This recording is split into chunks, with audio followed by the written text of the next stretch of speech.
Welcome to our live stream marathon of one of Patheos' most popular series, Excavating the History of the Bible.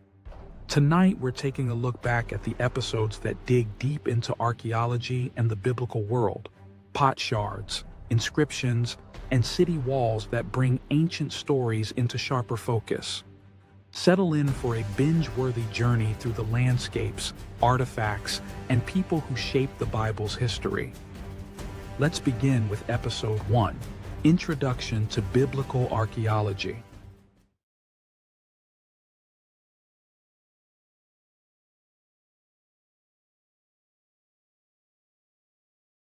When I hear the term biblical archaeology, Indiana Jones immediately springs to mind, mostly because the two best Indiana Jones movies happen to involve artifacts mentioned in the Bible. But archaeology in practice looks a lot different from archaeology on screen. There are no booby-trapped boulders or bombs. Instead, most archaeologists spend their time at libraries, labs, and archaeological sites, where they sift through material remains to reveal how people lived, worked, ate, socialized, and worshipped. And when it comes to biblical archaeology, well, that opens up a whole new set of issues. See, archaeology is the study of material remains, and the Bible, obviously, is a text. In the family of archaeology, a lot of professionals view biblical archaeology as an odd sibling because it's a field that allows a text to set the agenda, allows a text to set the questions we ask of the material data. However, as the archaeologist Aaron Brody argues, archaeology is notoriously bad at answering questions related to short-term or political history.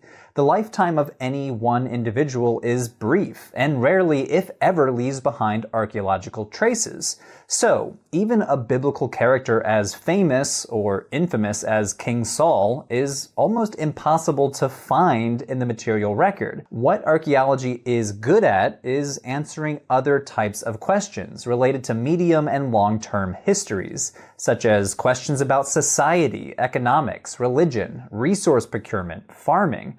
From excavations at these sites, researchers can piece together information about a bunch of different aspects of daily life, such as how did they manufacture their pottery, who did they trade with, what crops did they farm, what animals did they domesticate, what did their houses look like.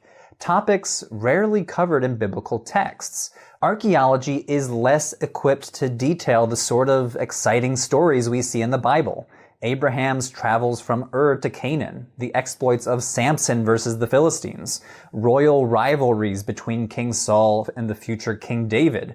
For that information, we have to disentangle the texts and textual layers preserved in the Hebrew Bible, texts that are often written centuries after the events they describe. In this series, we will examine what archaeology reveals about the cultures mentioned in the Bible. And while we'll discuss the biblical text when it's relevant, I want to focus primarily on the material evidence. But first, we have to look at the discipline's earliest explorers, whose discoveries, methods, and theories forever changed the way we think about the Bible. Let's start with someone that many consider to be the father of biblical archaeology, the 19th century biblical scholar and minister Edward Robinson.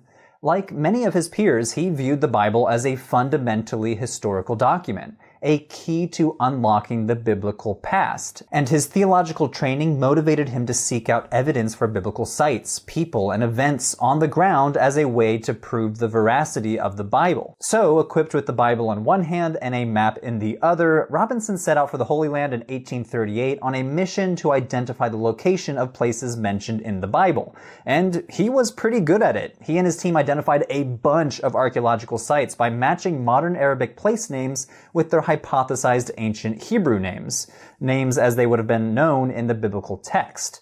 A famous example is the town that in Arabic is called Beitin, which Robinson identified as Bethel or Beit El in Hebrew, where the patriarch Jacob famously saw a vision of God and angels in the book of Genesis. In both of these closely related Semitic languages, the place names share the linguistic root Beit, meaning house. Robinson was also an expert map maker, and using modern scientific methods of survey to map the Holy Land, he helped to professionalize the emerging field of what was then called biblical geography. Equipped with his surveying tools and Bible, he and his team eventually identified around 100 biblical places. Robinson was not alone in his methods of tracking down ancient places using a text as his guide. The German explorer Heinrich Schliemann wanted to identify ancient Greek places mentioned in the works of Homer, and with the Iliad in one hand and his shovel in the other, Schliemann went on a self-appointed quest to dig up the famous city of Troy. However, while Schliemann would always have been faced with the potential that Troy was a mythical place from Homer's imagination, early Holy Land theologian explorers like Robinson understood the Bible as beyond question. Although Robinson was pretty successful, he did miss some of the major biblical towns, including Joshua's Jericho and Lachish, the site of a famous battle between King Hezekiah's forces and the Assyrians. Unlike the example of Bethel, the modern Arabic names of these places did not bear any resemblance to their biblical Hebrew counterparts. He failed to identify these famous biblical cities because he did not understand the phenomenon of tells. The ruins of long-lived ancient settlements often appear today in the shape of tall mounds or hills that in Arabic and Hebrew are called tells. Remember, Robinson was living during the infancy of archaeology as a modern academic discipline, and some of the basic principles that archaeologists now take for granted were not yet established. One of these tenets is the principle of superposition, which sounds pretty fancy, but it's a really simple idea. This principle holds that in any accumulation of stuff, the layers at the bottom are the oldest, with each layer progressively younger in ascending order toward the top. So think of tells as a layer cake in the shape of a tall trapezoid-shaped mound. As humans live in one place, century after century, the material remains of daily life build up layer on top of layer. These superimposed layers, known in archaeology as stratigraphic levels, record the history of a settlement from its oldest remains at the base to its youngest at the top. Although this might just look like a big hill of boring dirt, these layers contain artifacts in their original contexts that archaeologists excavate, analyze, and interpret to understand the past. Robinson was among the first biblical archaeologists, inspiring an entire generation of late 19th century explorers to launch a frenzied search for traces of biblical civilizations. A few of these finds were huge sensations in their time. For example, check out this object, the so-called Mesha stele found in Jordan. This stone inscription, which dates to the 9th century BCE, is written in Moabite, an ancient Semitic language of the Iron Age people of the land of Moab mentioned in the Hebrew Bible. And what was so special about the inscription? Well, the inscription records the accomplishments and defeats of King Mesha of Moab, including a reference to Moab's subjugation at the hands of Omri, king of Israel, the very same king mentioned in the Hebrew Bible. So, by naming an entity called Israel and its king as Omri, the Mesha stele confirmed the existence of an Israelite king who reigned in the 800s BCE. It is a hugely valuable object for historians because it shows the Moabite perspective of the same account that is presented from the Israelite perspective in 2 Kings. The discovery of the Mesha stele in the 1800s sent shockwaves through the field of biblical studies. Biblical scholars viewed it as a smoking gun for the veracity of the Bible, an extra-biblical source that confirmed a historical event in the Bible. But not so fast. There's a flip side to exciting discoveries like this: archaeology's potential to contradict the biblical text. If it could prove the text, archaeology could also challenge it and raise questions about the historicity of the Bible. As gaps between the text and archaeology came to light, archaeologists began to question a Bible-centric approach to their research. Yes, Robinson's legacy still looms large in the fields of biblical studies and biblical archaeology, but today's archaeologists are less interested in proving the stories of the Bible and more interested in understanding the context of the biblical world. Many scholars have turned toward new approaches rooted in anthropology, motivated to understand broader social and historical questions that relate little, if at all, to the Bible. Let's start with how archaeologists identify and excavate archaeological sites. While excavation is probably the most famous archaeological practice, archaeologists need to identify sites to dig up in the first place. This is done in a bunch of different ways, but archaeological survey is the most well-known. Because we're dealing with thousands of years of history, ancient settlements might be covered by modern construction or be buried deep underground by centuries of accumulated remains, such as layers of trash, debris, and natural buildup of sediment from erosion and water. In order to identify these sites, archaeologists conduct pedestrian surveys, which involves teams of archaeologists walking across open terrain collecting archaeological finds from the surface.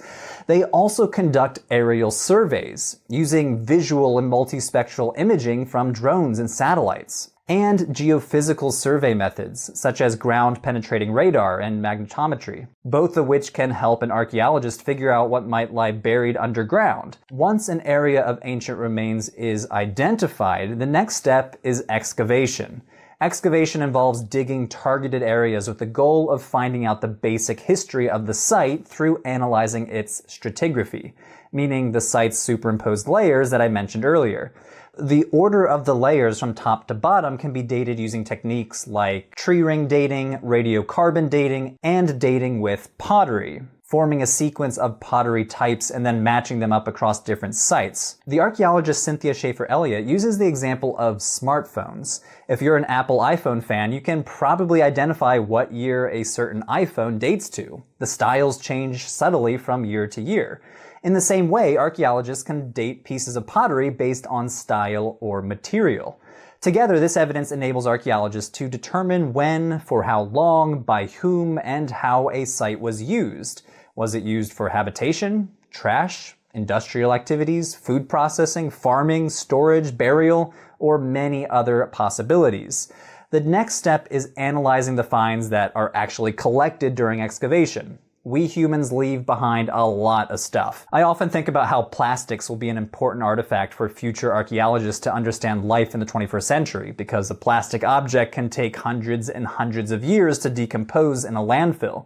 When it comes to ancient contexts, archaeologists start by identifying the object's material: stone, ceramic, bone, or metal, as well as the artifact's typology, meaning how an artifact can be classified into categories. Specialists can conduct more detailed analyses of objects, looking for clues about how it was made, where the source material came from, and marks that show wear and tear and repairs. So for a graphic example, bone experts determined that the Philistines ate dogs since they identified marks on dog bones from Philistine sites that showed that the dog was butchered by humans for consumption.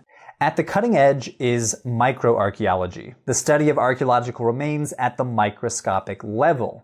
Microarchaeology has helped us reconstruct the diets of ancient people in particular. Paleobotany involves identifying preserved plant remains, often in the form of charred seeds and pits. This information tells us what plants people were farming, foraging, and eating, or what plants they were using as material for crafting or clothing. Other techniques try to reveal new insights on the chemical level. So one example would be residue analysis, which is a way of identifying what organic materials a vessel may have contained. The idea is that stable molecules like fatty acids seep into the pores of the clay and are preserved for centuries. These molecules are extracted and analyzed to determine what materials that vessel must have contained. So, for example, at the site of Tel Megiddo, a recent residue analysis of a juglet from the Middle Bronze Age found the world's earliest known use of vanillin, the main aromatic and flavor compound in vanilla. The study turned previous research on vanilla on its head. So archaeologists used to think that vanilla was first domesticated by the Aztecs in the 1300s. But this new evidence instead changed everything. Vanilla must have first been domesticated 3,000 years earlier and halfway across the globe in Southwest Asia. These are just a few examples of the potential of archaeology to change the narrative of history, pushing the boundaries of current knowledge of ancient peoples and challenging the status quo of biblical history. Over the course of this series, we'll examine different topics related to the Bible. In some cases, like the Canaanites and the Philistines, the Bible tells us so little that archaeology gives these people groups a new voice for the first time in centuries. We'll be starting in the Middle to Late Bronze Age, so stay tuned for Episode 2, The Canaanites. Hey everyone, that was episode 1 of a new series that I'm producing in collaboration with Patheos. It's called Excavating the History of the Bible.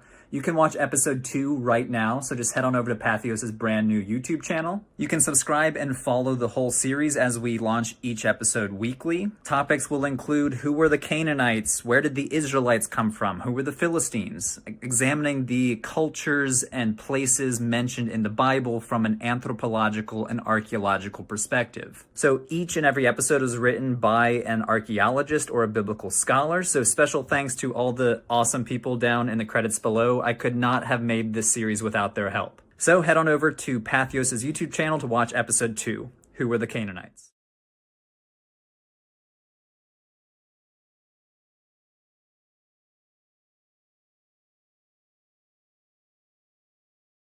From tools and trenches to the stories in the soil, we move from how archaeology works to the world of the Canaanites. Urban centers, palaces, and diplomacy shaping late Bronze Age life. Here's something fascinating before we continue. The Amarna letters were written mainly in Akkadian cuneiform, the diplomatic language of the day. And here's another detail worth noting. Edward Robinson is often called the father of biblical archaeology for linking ancient sites to modern place names. All right, let's step into Canaan.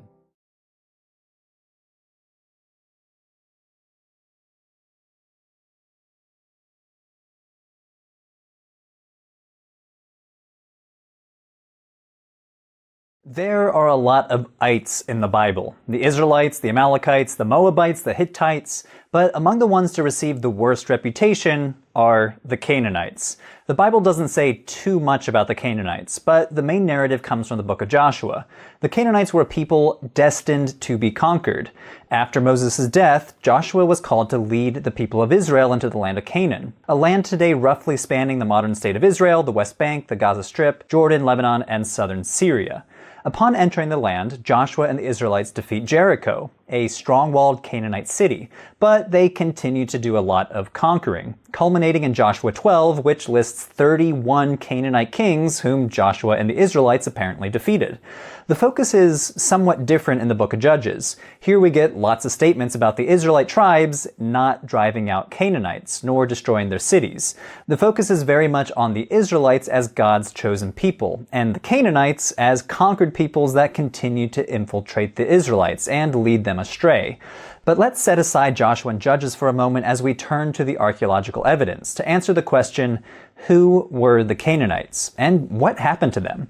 Archaeologists view the Canaanites as the main population and native cultural group of the Bronze Age in this region before the appearance of the Israelites. And as we'll see from the archaeology, the Canaanites lived in big cities, worshipped in big temples, and survived under the thumb of the Egyptian Empire. Let's focus in on the 1300s BCE. Canaan during the Late Bronze Age. This was a region on the edge of Egyptian imperial control. Though not a significant center of power, Canaan played a crucial role as a cultural and commercial crossroads. See, there were two major road systems, the coastal route and the King's Highway, that connected Egypt with Syria, Mesopotamia, and ultimately the whole Aegean world via the Mediterranean coast. Canaan sat at the heart of it all. These routes spurred the development of long-distance trade that financed some of the biggest cultural achievements of the Canaanites that we'll talk about, including their urban culture, their monumental architecture, palace bureaucracies, and their cult practice.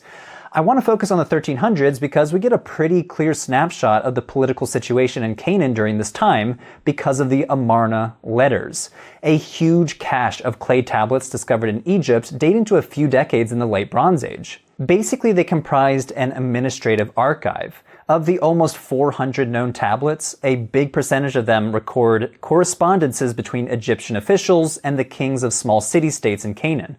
For example, a few letters are from the Canaanite king of Ashkelon, a coastal city known as a major trading center due to its location along the coastal road.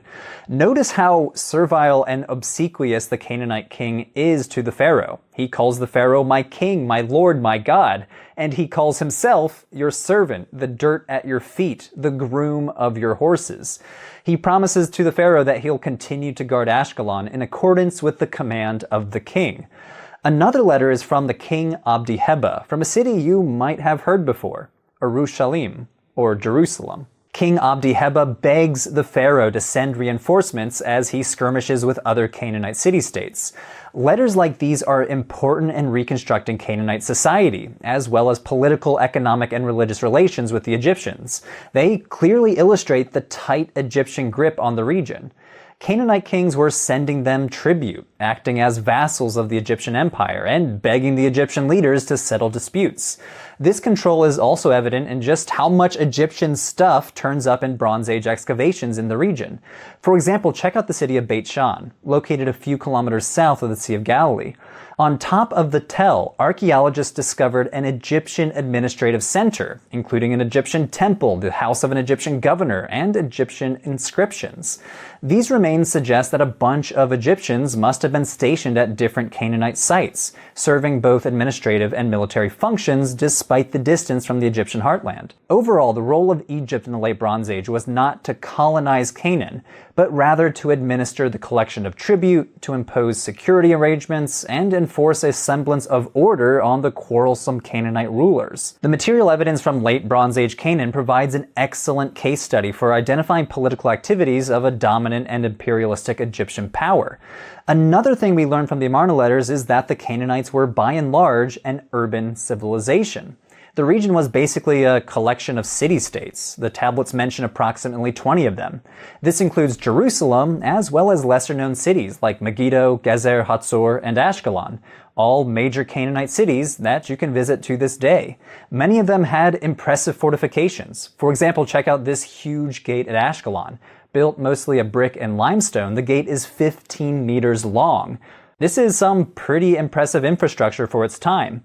Another great example of Canaanite urban living is Megiddo. You might have heard of it before. The Bible mentions it about a dozen times, including the book of Revelation, where it says that at the end of time, a great battle will be fought at Armageddon, or Har Megiddo, the Mound of Megiddo. Located in the Jezreel Valley, Megiddo was strategically situated on a trade route, making it the ideal setting to become super wealthy and super powerful. In the Bronze Age, Megiddo was a big deal. It had huge fortifications, including a multi-chamber gate and a mud brick wall that enclosed the city. Throughout the Bronze Age, the inhabitants constructed monumental palaces and fancy houses for the elites. It was one of the crowning jewels of Canaanite civilization. So, Canaanites liked their urban living, and another key aspect of this city lifestyle was their religion. Now, the Bible mentions Canaanite religion here and there, usually tied to the god Baal, but we learn a lot more from the archaeology. Some of these major Canaanite cities that we've mentioned so far had big temples right in the city center. These were monumental temples with 2 or 3 rooms, including an inner sanctuary that scholars sometimes call a Holy of Holies, borrowing language from the Temple of Solomon from the Hebrew Bible. We find temples like this at Megiddo, but the city of Hatzor is another great example. Hatzor is located north of the Sea of Galilee and was a major Canaanite hub in the Bronze Age, the largest Canaanite city in the southern Levant. The book of Joshua even calls it the head of all Canaanite kingdoms. Hatzor covered about 200 acres of space, which encompasses several temples, including a huge ceremonial precinct on the top, variously identified as a palace or a temple. So, what gods were Canaanites worshipping at these sites? Well, there were a lot of Canaanite gods, but I want to focus on 2 in particular. In one of the rooms in that huge precinct at Hatzor, archaeologists discovered a bronze statue of a god dating to the 14th century BCE. And it's pretty hefty. 35 centimeters high, it weighs 3 kilograms of solid bronze. Many scholars think it represents the Levantine storm god Baal, based on his clothing and his gesture with his hand held parallel to his chest, which is identified as one of Baal's attributes. But as much press as Baal gets in the Hebrew Bible, like the prophet Elijah fighting against the prophets of Baal in 1 Kings, he actually was not the head of the Canaanite pantheon. In a lot of Canaanite traditions, that honor goes to the god El. What you're looking at is a figure of the god El, discovered at Megiddo, and dated to about the 1300s BCE. Standing at 27 centimeters high, it's a bronze object coated entirely in gold. El is depicted holding in his left hand a spatula-shaped scepter that could be interpreted as an emblem of the god. Similar spatula scepters have been found around the region, including at Hatzor and Lachish, which some scholars argue may have been held by life-size statues of the gods that have since been lost. Both Baal and El were also associated with a calf or bull as their animal manifestation, and archaeologists have found figurines of these animals at several Canaanite sites. So, from the archaeological data, we can sketch an image of the Canaanites. They were the native people of the Levantine region, living in city-states like Hatzor, Gezer, and Megiddo, worshipping gods like El and Baal in big temples located in their cities. But these city-states did not form a single political unit. They all lived under the shadow of the Egyptian Empire. While the book of Joshua says that the Israelites invaded Canaan after fleeing Egypt and destroyed the Canaanites, the archaeological data appears to primarily say that the Egyptians dominated the Canaanites. Numerous excavations and a bunch of contemporary written documents in the form of the Amarna letters give us a pretty good picture of the Canaanites, their beliefs, and their traditions during the Late Bronze Age. Yes, most of this period was characterized by an Egyptian dominance and influence, but Canaan served as a cultural crossroads of the region that was essential to Egyptian strategic goals. But Canaanite culture, for all of its achievements, was not to last. The so-called Late Bronze Age collapse was a time of economic and environmental turmoil, leading to the fall of superpowers like the Hittite Empire. Canaanite urban society could not be sustained following the collapse of the Late Bronze Age and the implosion of long-distance trade. In the decades that followed, the Canaanites gradually transformed culturally as new groups emerged, including the Phoenicians, the Israelites, and the Philistines. Stay tuned, we'll be learning more about these people groups in future episodes. Hey everyone, that was the second episode in the brand new Patheos series, Excavating the History of the Bible. If you'd like to watch episode 1, you should click on the link right here. Stay tuned for episode 3, which will be focusing on the origins of the Israelites.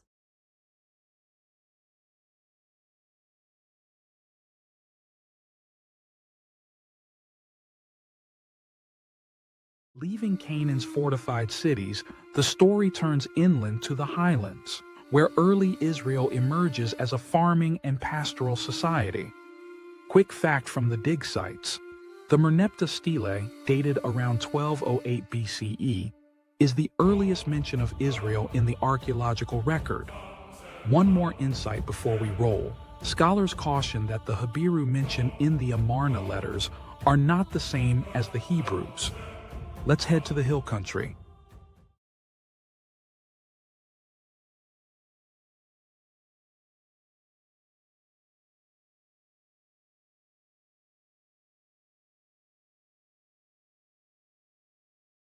At its core, the Hebrew Bible is the story of a people called the Israelites. It tells of their origins, their struggles, and their special relationship to the God that they call Yahweh. But who exactly are the Israelites and where did they come from? As we talked about last episode, according to the book of Joshua, the Israelites are depicted as conquerors of Canaan and its idol-worshipping inhabitants, the Canaanites.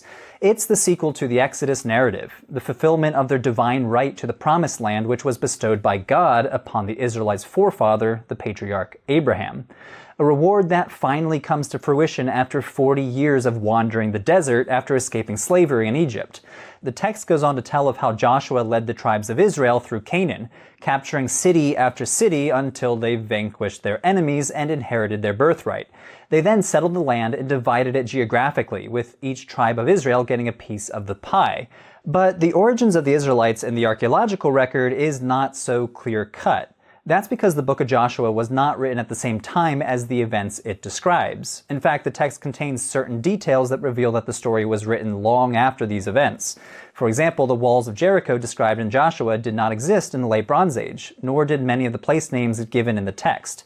These places did exist in the 7th century, though, which is when many scholars agree that the story was likely written down. The archaeological evidence tells a different tale. Early Israelites were simple farmers living on the edges of civilization. But where did they come from? To answer this question, let's first turn to the historical record and the earliest documents that mention the group known as Israel. This is the Merneptah stele, a 10-foot tall black granite stone discovered in Thebes by the famous Egyptologist Sir Flinders Petrie in 1896. Inscribed on the stone are Egyptian hieroglyphs that record military victories over some of Egypt's neighbors by the pharaoh Merneptah. a pharaoh of Egypt's 19th dynasty who ruled from 1213 to 1203 BCE, during a critical period of change, upheaval, and instability across the entire eastern Mediterranean. Monuments like this were typical of pharaohs, who loved to brag about their victories for all to see. But this monument is so important because it contains one of the oldest known written references to Israel. This was a sensational find when it was first discovered, during the height of Egypt mania in the 19th century Victorian era. Its legacy has endured over a century later. The problem? Its mysterious Israel inscription raises many more questions than it answers regarding who or what exactly Israel was from Merneptah's perspective. Was it a group of people that correspond to the biblical Israelites, a nation, a territory, or something else entirely? Let's take a look at the details. The ancient Egyptian language provides some clues. See, the name Israel appears alongside several adversaries that Merneptah claims to have defeated, including the city of Ashkelon. The monument lists these enemies in a number of ways, such as by their general region, such as Canaan, or by their capital city, such as Ashkelon. In the Egyptian language, foreign countries, cities, and provinces are linguistically feminine. But when referring to Israel, the inscription marks it differently. It uses a different determinative, a linguistically masculine marker that indicates a foreign people. Why use the linguistic marker for people rather than land or nation? In this case, Israel may refer to a society, a coherent group of people who shared a collective identity. Based on the inscription, some biblical scholars interpret Israel as a tribe that may derive its name or identity from an ancestor by the same name. The stele goes a step further, triumphantly claiming that Israel's seed has perished, a phrase that is not applied to the other entities listed in this victory stele. These clues tell us about how the Egyptians viewed Israel as something different from the other entities that they list. It's not a land like Canaan or a city like Ashkelon, but a people who, according to the Egyptians, perished by around 1207 BCE as a result of their military defeat. But there's a twist to the story. Although long thought to be the oldest inscription mentioning Israel, a new artifact might take the crown from the Merneptah stele. The late scholar Manfred George translated an even older fragment of an Egyptian text called by the super creative name AM 21687, which is housed in the New Museum in Berlin. He argued that the inscription includes the name of Israel on a damaged portion of the inscription, which has been confirmed by other scholars in recent years.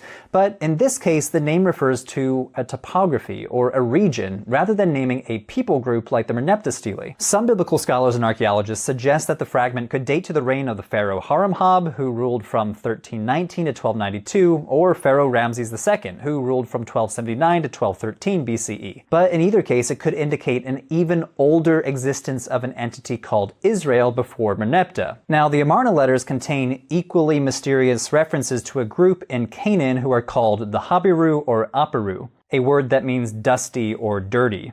In one letter, the king of Byblos complains to Pharaoh that all of my cities, which are situated in the mountains or along the sea, have sided with the Habiru people. Basically, he's complaining about an unholy alliance between his own disloyal subjects and the Habiru. Another letter disparagingly compares the Habiru people to a stray dog, the ultimate insult for the ancient Near East. Eventually, more sources with this name appeared from across the Near East, from sites in Egypt, Syria, Canaan, and Mesopotamia. Scholars have grappled with whether or not these Habiru might be related to the Hebrews, a biblical name that is associated with the inhabitants of ancient Israel, who eventually became a group known as the Israelites. So, who are these Habiru? The Amarna letters imply that the Habiru may have been a transient group who inhabited the hilly outskirts of major cities. There is some indication that they were low status and disrupted trade by raiding and plundering traveling merchants. In other words, they were bandits. They were also described as slaves and servants. The king of Gezer implies that they were sometimes even organized as a force. In a letter to the pharaoh, he begs for help to save his land from the power of the Habiru, and in another describes them as a stronger force than his own. So, viewing the Habiru through this negative lens leads us to draw the conclusion that they were a marginalized social class who sometimes formed powerful militias, rather than a group defined by their nationhood, culture, religion, or language, like the Israelites.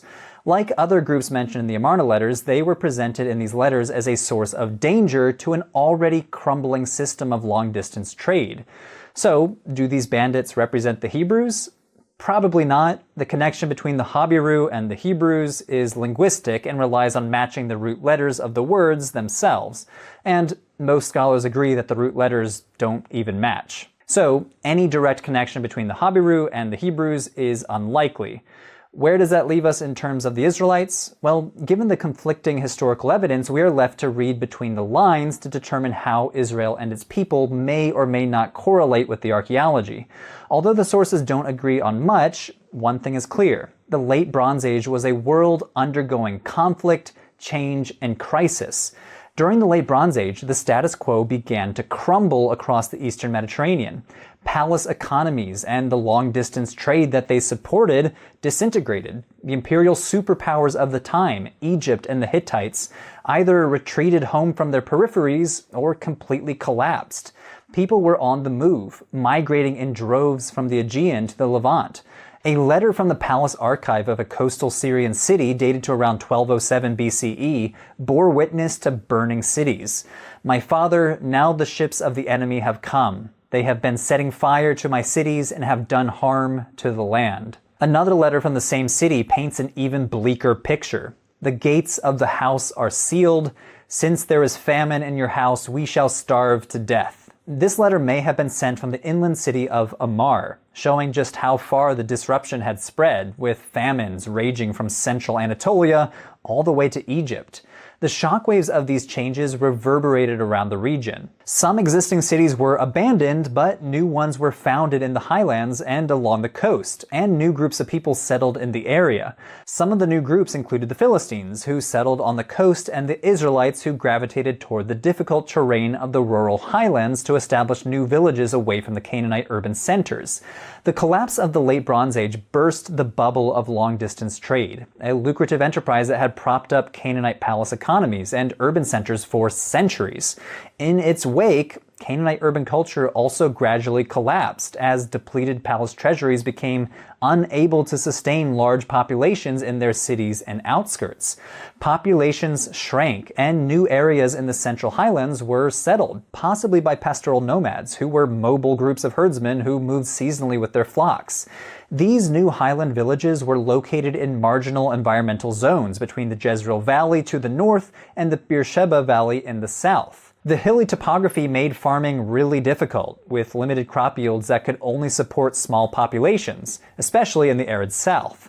Without the surplus crops supplied by Canaanite city-states in exchange for dairy, wool, and meat supplied by the herders, these pastoralists had turned to other means of subsistence. So people were forced to adapt to their new socioeconomic conditions, starting with producing their own food through subsistence farming and animal husbandry. The thing about agriculture is that it requires staying in one place to tend the crops, so this shift also had the secondary effect of establishing permanent villages for populations who had previously migrated seasonally. The first signs of this new group emerged around 1200 BCE in newly founded villages in the highlands like Isbet Sarta, Kirbet Radana, and Tel Naspa. Notice the small, roughly built houses and small grain silos. These remains of the Israelite village of Isbet Sarta are much smaller in scale than the big Canaanite urban centers we saw last episode. This is about all the infrastructure that we see in early Iron Age villages like these. No public buildings like palaces, no temples, no water systems or city storehouses. All of this would slowly appear again a few hundred years later. These remains tell us that the early Israelites appear to have lived a simple and egalitarian lifestyle of small-scale farming and herding. They shared living space, they shared labor, livestock, and silos for storing grain. From the 12th century through about the 8th century BCE, settlements that were scattered sparsely in the hills at first eventually grew to number in the hundreds as the Israelite population grew. They gradually formed a network of villages, towns, and fortified centers that transformed over time into important Israelite highland cities such as Shiloh, Bethel, and Jerusalem. So, the simplest explanation for the origins of the Israelites might be the closest to the mark. As scholars Israel Finkelstein and Neil Asher Silberman argue in their book, The Bible Unearthed, the emergence of early Israel was an outcome of the collapse of the Canaanite culture, not its cause. And most of the Israelites did not come from outside Canaan, they emerged from within it. How do we know that these settlements were uniquely Israelite? Well, these villagers developed new forms of material culture, such as the collar-rimmed jar, which is often used as a marker of Israelite identity. They also developed distinctive architecture, such as the pillared 3- or 4-room house. They appear to have adopted new dietary rules too, in part avoiding eating pigs. Finally, they developed new religious practice centered on the worship of the God of Israel. This explanation of a gradual transition from Canaanites to Israelites also helps to explain why vestiges of Canaanite culture endured among Israelite populations for centuries. The Israelites set up open-air cult sanctuaries on hilltops where worshippers would go to deposit religious figurines. Female figurines were especially popular and may have represented Asherah. Now, of course, the emergence of any people group is an incredibly complex process, and archaeologists continue to debate the origins of the Israelites. Archaeologists see continuity with Canaanite culture, such as pottery derived directly from Canaanite styles, as well as the continuity with Canaanite cultic practice, such as the Asherah figurines.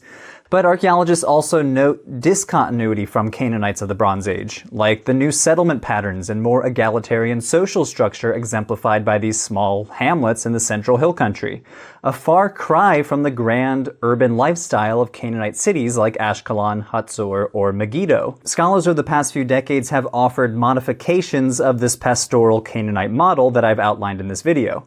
For example, the scholar Anne Killebrew has floated what she calls the mixed multitude theory of Israelite origins, that early Israel was a collection of largely indigenous tribal groups, mostly comprised of the rural Canaanite population and displaced peasants and pastoralists, but the boundaries of this group may have been porous, enabling smaller numbers from external non-indigenous groups from outside Canaan to integrate into the new ethnicity. However, material culture or religious practice alone do not define the Israelites as a people. What binds together a group of people as an ethnicity or a nation like the Israelites is a shared narrative of common origins, descent, and identity. That's the work of the Hebrew Bible, to bring together the historical threads of the Israelites as a people and package the story through the special relationship with Yahweh. The story of the conquest of Canaan told in the book of Joshua serves to fulfill the very goal of creating a national origin story for the Israelite people. It better reflects the 7th century world of Judah in which it was written than the world of 12th century Canaan that it describes. Stay tuned for the next episode. Philistines are next. That was episode 3 of Patheos' new series, Excavating the History of the Bible, where we explore the world of the Bible through the lens of archaeology. Click on the playlist on screen to watch the first 2 episodes.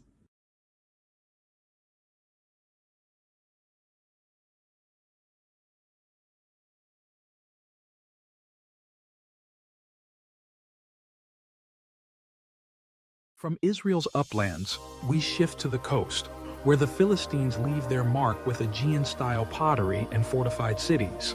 Here's a surprising connection. Philistine ceramics often reflect Mycenaean influences, marking an Aegean link. And another clue from Egypt. Earliest Philistine references appear in Egyptian inscriptions, tracing their arrival. Now, let's meet the Philistines.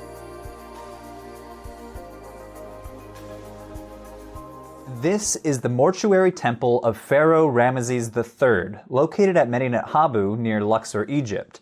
Inscribed on the walls of this temple is the earliest archaeological reference to one of the greatest villains in the Hebrew Bible, the Philistines. They're always causing trouble for biblical heroes. They gouge out Samson's eyes before he drops a building on a bunch of them. They steal the Ark of the Covenant from Jerusalem, and they famously lose their champion Goliath in a duel against David. But who were the Philistines, and where did they come from? And what have archaeologists discovered about their culture? Let's turn back to those carvings on the walls of Medinet Habu. This inscription describes a series of attacks up and down the Levantine coast by a coalition of seafaring armies, culminating in an invasion of Egypt in the 1170s BCE. The inscription reads, "The foreign countries made a conspiracy in their islands. No land could stand before their arms. They were coming forward toward Egypt." The inscription then describes the distinct people groups attacking Egypt. Their confederation was the Peleset, the Tejeker, the Shekelesh, the Denian, and the Wesha. And here they are, at least according to the Egyptian artists, a bunch of foreign soldiers with nifty feathered headdresses and distinctly different features compared to the Egyptians. One section of the sculpture depicts Ramses III standing before a dramatic naval battle. Egyptian and invaders' boats crushed together, foreign soldiers falling overboard. Another section depicts the same feathered invaders carried off as prisoners. Scholars now call these people the Sea Peoples. They start appearing in Egyptian sources around 1400 BCE, and by 1100 they apparently were a huge thorn in the side of the Egyptians. A bunch of different primary sources from the New Kingdom period suggest that the Egyptian Empire frequently dealt with Sea People attacks. Now, throughout the 20th century, some scholars even blamed the Sea Peoples as the cause of the so-called Late Bronze Age collapse, an apparently widespread phenomenon when the Eastern Mediterranean region succumbed to a gradual process of political, economic, social, and cultural fragmentation. The superpowers of that time, the Hittite Empire and the Egyptians, were in crisis. The Hittite Empire itself dissolved entirely. Major cities in the Eastern Mediterranean either were destroyed or disappeared. International trade apparently dried up. The argument goes that the Sea Peoples were a primary cause. Invaders from Crete, Cyprus, mainland Greece, and even as far away as Sardinia, coming in and trashing the Levant. However, archaeologists in recent years have modified this Sea Peoples invasion narrative. As with any large-scale historical phenomenon, it's way too simplistic to blame a single cause. The Late Bronze Age collapse was a slow-moving phenomenon that took place over the course of a century or more. In fact, the Sea Peoples might have been victims of the Late Bronze Age collapse themselves, escaping from their homelands as refugees. As the archaeologist Eric Klein argues, we really shouldn't think of the Sea Peoples as waves of organized armies like the Crusades, but probably more like loosely or poorly organized groups. The Egyptian sources, like the mortuary temple of Ramses III, show that these groups apparently had women, children, household goods, and even livestock with them. This motley crew hardly resembles a menacing army. Taken as a whole, the archaeological evidence seems to indicate that some Sea Peoples may have settled the Eastern Mediterranean by force, but others peacefully. So, what does all of this have to do with the Philistines? Well, remember that list of Sea Peoples mentioned at Medinet Habu? Let's focus on the first one mentioned, the Peleset. Or, more accurately, since ancient Egyptian does not have vowels, the PLST. Scholars have identified these people as none other than the Philistines themselves. Not only is the name linguistically related to the name Philistine, another Egyptian source dating to around the same time period locates the Peleset in 3 cities in southern Canaan: Ashkelon, Ashdod, and Gaza, cities famously known to be part of the kingdom of Philistia according to the Bible. So, this is the general backstory of the Philistines. They were one of several so-called Sea Peoples, possibly with roots in the Aegean world, maybe Cyprus or possibly southern Anatolia, who migrated to southern Canaan around 1200 BCE, establishing a kingdom based around several major cities, including Ashkelon, Ashdod, Gaza, Gath, and Ekron. But what is the evidence for connecting the Philistines to Aegean cultures? Let's start with the pottery. Remember that pottery is a powerful tool that archaeologists use to date and identify ancient sites, kind of like how we could identify the decade a cell phone belongs to by how it's designed. Archaeologists can link pottery to certain cultures and centuries based on the pottery's style, material, and decorations. And when it comes to the Philistines, archaeologists have discovered Aegean-style pottery at Philistine cities. Check out this photograph. We're looking at an example of Mycenaean 3C pottery, discovered on the Aegean island of Kalymnos. Archaeologists have discovered similar examples in other Aegean sites on Cyprus and mainland Greece. Now, check this out. See any similarities? Light color, dark brown paint? Well, the first picture is an example of Mycenaean 3C pottery from a Greek island. The second example is Mycenaean 3C1 pottery, or more simply nicknamed Philistine monochrome. Yes, this vessel was discovered in the Philistine city of Ekron, so notice the crazy close similarities to Aegean-style pottery. And in fact, archaeologists have discovered Mycenaean 3C1 pottery all over Philistine cities dating to the early Iron Age period. And it was pretty common. At the city of Ekron, for example, Mycenaean 3C1 pottery accounts for somewhere between 40 to 50% of all pottery discovered that dates to the early 12th century. So, what does this tell us about the Philistines and their culture? Archaeologists in the 1970s theorized that the Philistines must have taken this pottery with them from their homelands in the Aegean, or Cyprus itself, when they migrated to their new land. But after studying the pottery using a chemical technique called neutron activation analysis, researchers discovered that these pots were not imports. They were locally produced, created from the same clay found in Philistia itself. In fact, clay with the same chemical fingerprint that we see in later Philistine styles, like Philistine bichrome pottery.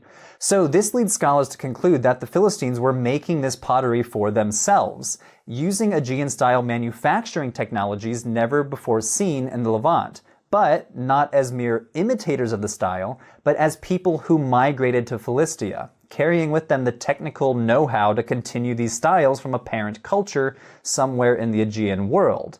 Here's another example. You're looking at a figurine called an Ashdoda figurine. Basically, she's a female figurine that some archaeologists identify as some sort of Philistine goddess, though in this case, half goddess, half offering table. Archaeologists have discovered similar figurines at major Philistine sites, including Ashkelon, Ashdod, and Ekron, dating to as early as the second half of the 12th century. Now, check out these figurines. Archaeologists call these psi figurines. Because of their elongated necks and raised arms, they look kind of like the Greek letter psi. The examples on the left were found in Greece, Crete, and Cyprus. The example on the right from the Philistine city of Ashdod. Again, we might be looking at evidence of a people that carried with them religious and technical knowledge from the Aegean world to the southern coast of Canaan. What about the Philistine diet? Well, according to archaeological data, Philistines apparently ate pig and dog meat, which reflect the dietary practices of Aegean cultures, but not those living in Canaan. Let's start with the pigs. In the Iron Age 1 period, we see higher frequency of pig bones at Philistine sites compared to neighboring sites. At Ashdod, almost 15% of all bones discovered by archaeologists were pig bones. Iron Age Gath? Well, between 13 and 16%. Outside of Philistia, pig bones are much more rare. This may point to higher rates of pork consumption among the Philistines. The theory goes that the Philistines brought pig culture with them from their homelands around the Aegean to the Levantine coast. Analyses of the pig bones found at these sites show that they are genetically related to European pigs. And in fact, wild boars today in Israel and the Palestinian territories are more genetically similar to European boars than those found in surrounding cultures. The Philistines also apparently ate dog meat. While dog bones are a fairly rare find in late Bronze Age Canaanite sites, at the dawn of the early Iron Age, we suddenly see a big spike in dog bones at Philistine sites. And these bones seem to point to evidence of food preparation and consumption. So, for example, archaeologists have noticed cut marks on dog bones that indicate that the Philistines were butchering dogs, and discoloration on the bones implies that they were roasting the meat. Again, this might point to their Aegean origins. Eating dogs was a known practice in mainland Greece, Crete, and the Aegean world in general. Archaeologists have found butchered dog bones all over the Aegean region, dating from the Neolithic period all the way into the Classical period. And finally, Philistine DNA may also point to European origins. A team of archaeologists extracted and analyzed DNA from 10 individuals buried in the Philistine city of Ashkelon. These skeletons date to the late Bronze Age and the early Iron Age, the same time period when the so-called Sea Peoples were thought to have showed up in this region. The researchers published their result in 2019, which showed that the DNA from these individuals exhibits specific European patterns, similar DNA patterns that we see in southern Europeans, in Italy, the Aegean, and southern Spain. This might suggest that the early Philistines were indeed immigrants from southern Europe, and specifically the cultures around the Aegean Sea. Though we should proceed with caution here. This study makes some pretty bold claims based on a very small sample size of 10 individuals. But taken together, the figurines, the pottery, the diet, and the DNA all point to roots in the Aegean world. But of course the origins of the Philistines are more complicated than a simple narrative of a one-way migration to Canaan. Archaeologists over the past decade argue that the Philistines were not a single ethnicity that invaded, destroyed, and replaced the Canaanites. Rather, as the archaeologist R.N. Mayer argues, they appear to have been a multicultural people comprised of various groups deriving from the eastern and central Mediterranean that joined with local Canaanites to form a unique culture. He argues it is better to describe the Philistines as an entangled society. A society with Aegean roots, but entangled in Canaanite culture. Okay, so that's the archaeological data, but let's now return to the Bible, the textual sources. How does the biblical description of Philistines jibe with the archaeology? And more specifically, what does the Bible have against the Philistines? The Bible mentions the Philistines over 250 times, and from the book of Genesis to the book of Judges, and all the way up through the books of Samuel and Kings, the story is basically the same. Near constant tension between the Philistines and their neighbors. But was there really historical tension between the Philistines and the Israelites during the time periods that these books were thought to cover? These are tricky questions to answer because most biblical scholars today agree that the texts containing the most dramatic stories about the Philistines were composed or redacted centuries later, probably during the 7th or 6th centuries BCE. In other words, hundreds of years after the period that the famous stories of Samson or King David were thought to have happened. Because of this, scholars need to identify what parts of the Hebrew Bible preserve actual memories of Iron Age Philistia, and what parts reflect the political situation of later centuries. There are basically two sides of the argument. Israel Finkelstein, one of the most prominent archaeologists of this region over the past few decades, has argued that the biblical references to the Philistines do not contain any memory of early Iron Age events or cultural behavior. Let's take the city of Gath as a case study, famously the hometown of the giant Goliath. It is the most frequently mentioned Philistine city in the book of Samuel, and many of the battles between the Israelites and the Philistines take place east of the city. But decades of excavations in and around the site of Gath, also called Tel Asafi, have revealed no evidence of hostility between the Philistines and their neighbors to the east. The biblical scholar Daniel Pioski writes that for a period of around 3 centuries, we find no clear evidence that forces from Gath ever attacked or destroyed a single location within the neighboring regions of Israel or Judah, or conversely, that it was attacked by individuals from these areas during this time. In fact, the archaeological record seems to indicate the opposite was true, as there's evidence that Gath was actively engaging in economic and cultural exchange with its neighbors to the east. The Philistine religion is another possible example of archaeology telling a different story than the text. The Bible suggests that the main Philistine god was a male god named Dagon. But the most common religious paraphernalia that we find in Philistine sites are those female figurines that we mentioned earlier, and the mention of a female goddess on an inscription found in the Philistine city of Ekron, which suggests that the main god was a goddess, not Dagon. On the other side of the coin, some archaeologists and biblical scholars do argue that the stories about the Philistines in the books of Samuel or Kings might contain kernels of actual data about Iron Age Philistines. So, for example, the very fact that the Bible mentions Gath so often is interesting because while the city was one of the biggest cities around the 10th century, Gath apparently dwindled in importance in later periods. Excavations at Tel Asafi have demonstrated that the city was destroyed by fire in the 9th or 8th century and never fully recovered. So this leads the ancient historian Itamar Singer to argue that the Hebrew Bible includes at least a memory of Iron Age Philistia, even if the text includes some pretty obvious anachronisms. Overall, the Philistines are the subject of some of the most recent and cutting-edge archaeological studies. Archaeologists discovered a major Philistine cemetery only a few years ago. Their DNA has been sequenced in detail, but a lot of their culture and society remain a mystery to this day. If you'd like to learn more about the Philistines, I'm including a bibliography in the description below, as well as links to excavations at Tel Asafi, Ashkelon, and Ekron. Thanks for watching, and stay tuned for the next episode.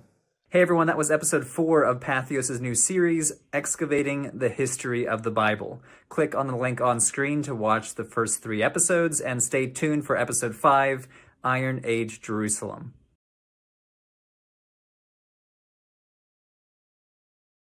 From coastal plains to Jerusalem's hills, let's explore the city that later anchors Judah's story. Before we move on, here's a quick fact. Jerusalem's ancient infrastructure includes monumental stepped stone structures and engineered water channels. And here's another. The city's topography, a narrow ridge with steep valleys, shaped fortifications, and daily life. Let's roll into the city of David.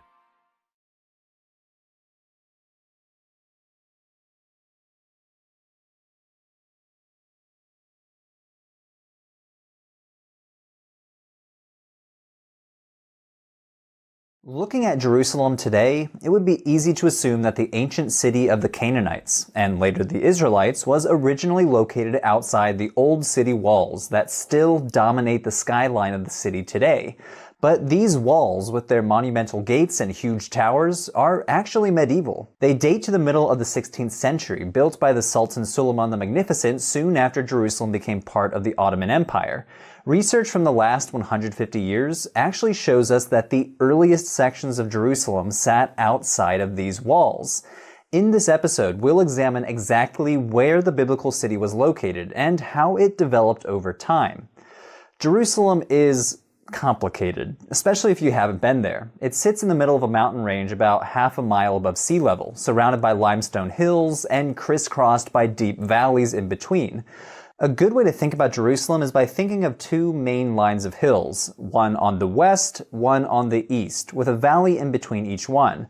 This is the main core of the city. The famous Dome of the Rock stands out on the eastern side, and the hill across from it is the Western Hill. You really can't see the central valley anymore because over time it has been filled with debris since antiquity. On the outside of the eastern and western hill lines, there are two deep and prominent valleys, the Hinnom Valley on the west and south, and the Kidron Valley on the east.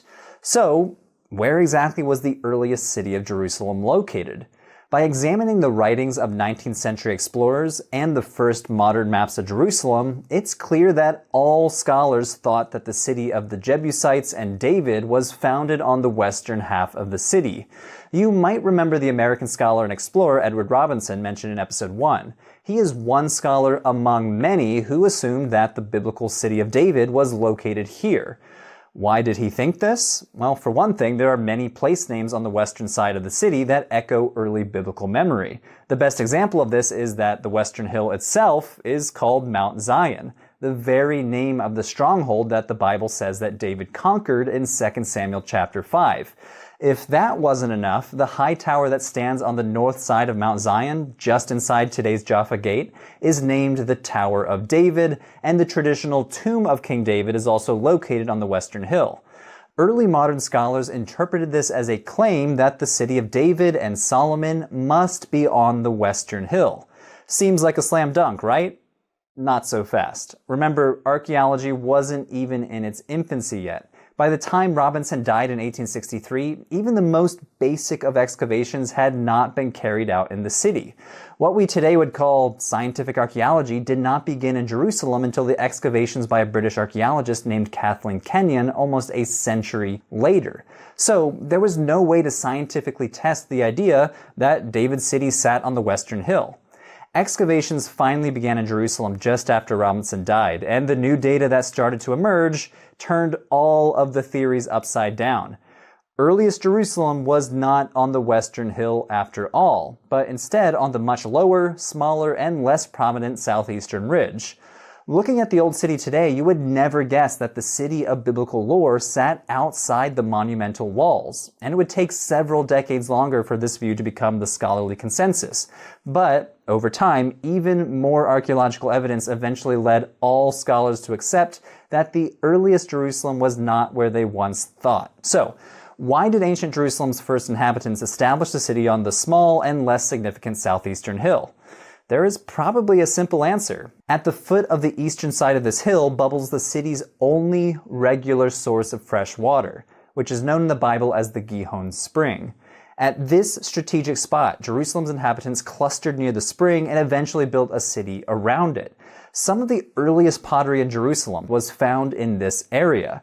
The first defensive walls of Jerusalem were built around the spring and its neighboring hill, a small ridge that plunges down from just underneath Al-Aqsa Mosque today. This ridge is surrounded by valleys on all three sides, making it easily defensible.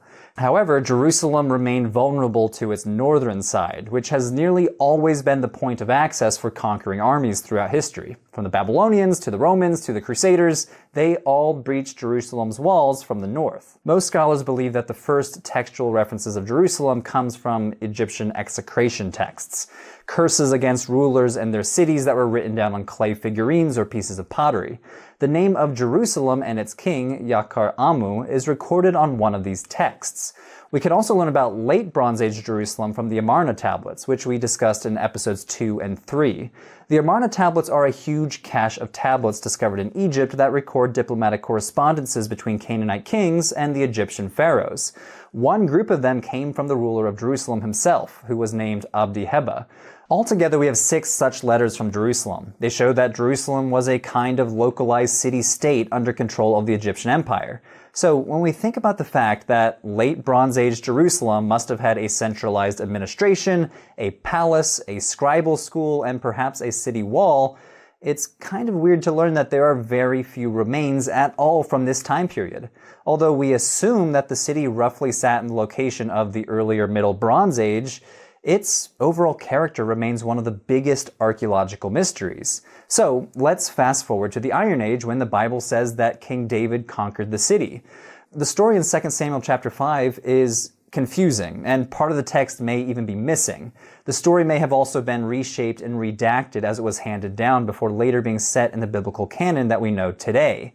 The story goes something like this. According to 2 Samuel, David appears to tell his army that in order to attack the Jebusite inhabitants of Jerusalem, his army needed to get up a water shaft. In the parallel story in 1 Chronicles chapter 11, it's David's commander Joab who attacks the Jebusites first. But there's a problem. Because the Hebrew word that refers to this water shaft is used only twice in the entire Bible, it's not exactly clear how to understand the term. Does it refer to a vertical shaft, a horizontal tunnel, or something else entirely? Now, this hasn't stopped some from suggesting that they know exactly where this water shaft was. Remember the Gihon Spring? Well, there's a complex set of tunnels that come off in almost every direction. Some of them were dug intentionally to bring water to other parts of the city, and others were formed naturally over time by erosion. One of the vertical shafts near the spring was discovered by an early British explorer named Charles Warren.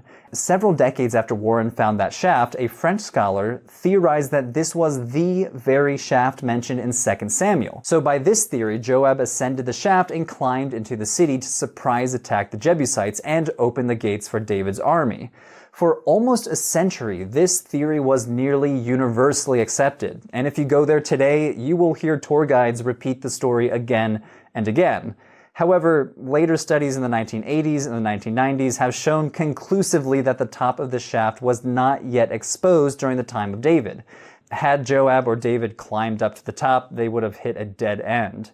There is another mention of a Jerusalem conquest in Judges by the tribe of Judah. Although it does not mention that the Judahites settled in the city, it does say that they captured it and set it on fire. It's hard to know if this represents only a temporary conquest of the city before it was retaken by the Jebusites, or a completely different literary tradition that explains how it fell into the hands of the Israelites. So, from the text and the archaeology, it's hard to understand how exactly Jerusalem became David's capital. 2 Samuel claims that David built a palace, fortified the city, and purchased the area where the temple would later be built by Solomon. But what can archaeology tell us about David, Solomon, and their building projects? Not much. The true nature of David's kingdom is one of the biggest ongoing debates among scholars. There is at least a broad agreement that David existed as a real person. In 1993, David's name was deciphered on an Aramaic inscription from Tel Dan, a site near the northern border of the modern state of Israel. However, there are no known inscriptions that mention Solomon at all. So what about their building projects in Jerusalem?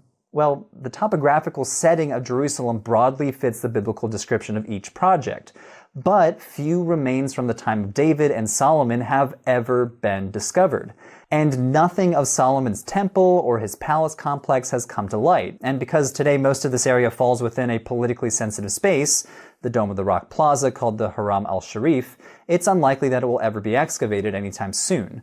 One archaeologist named Eilat Mazar has claimed to find the remains of King David's palace, just above the Gihon Spring, but very few archaeologists agree with her, because she has not been able to convincingly date the building she uncovered to David's time.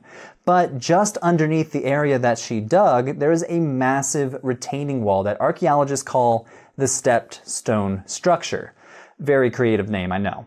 Because the eastern edge of this hill is so steep, ancient builders needed to construct supporting walls in order to build anything large on top.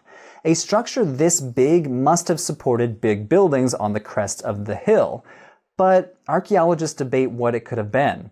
A Canaanite structure? David's palace? Another building altogether? Archaeologically, we really can't say one way or another. Ascertaining the date of the stepstone structure may help to date whatever buildings originally sat on top, but there are a few problems. First, the most recent major excavations of the retaining wall from the 1980s still have not been published.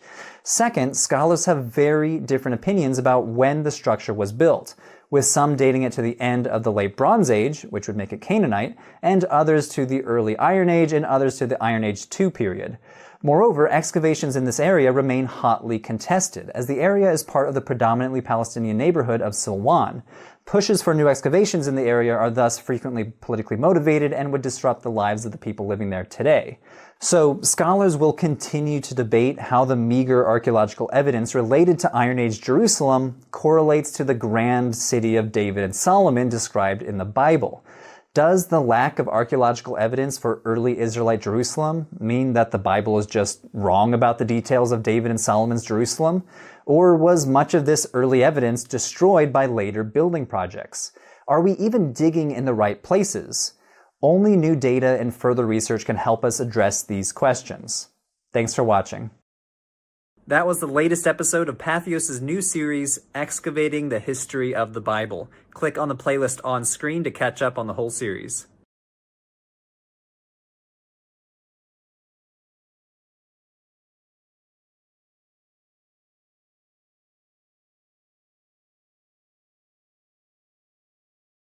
With Jerusalem framed, the story turns north to the OmRide Dynasty and King Ahab, seen not only in the Bible, but in Assyrian records.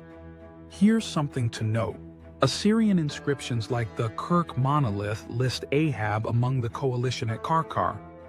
And another fascinating detail, the ivory house tradition points to luxury crafts tied to the OmRide court. Ready to uncover more? Here we go.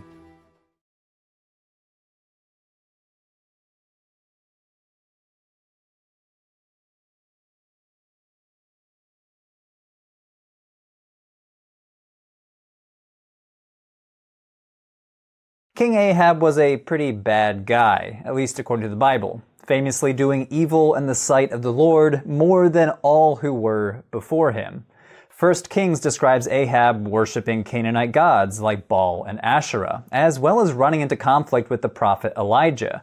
But most notoriously of all, he marries the evil Tyrian princess Jezebel, who ruthlessly persecutes worshippers of Yahweh, purging his prophets from the lands of Israel. But who was Ahab? To answer this question, we're actually going to start with his dad, King Omri, a man who founded the OmRide Dynasty, a line of kings that ruled the northern kingdom of Israel for about 50 years. Omri himself receives little attention in the Bible, other than a short paragraph that he was the 6th king of Israel, that he moved the capital city to Samaria, and that he also sinned more than all those before him.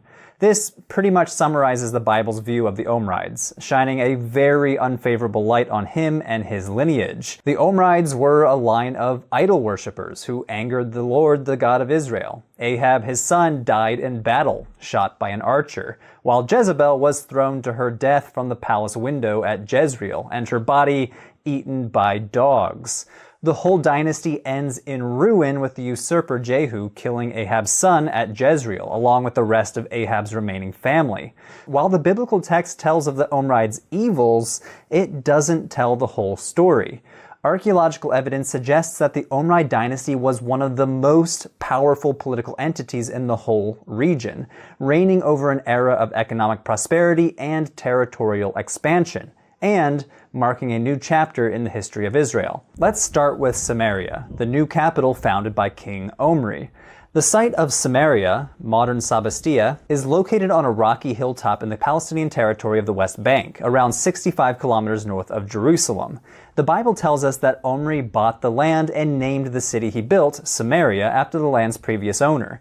Excavations here have revealed that the site had been inhabited from the 11th century, but the earliest phase of monumental construction correspond to Omri's reign, dating to the early 9th century.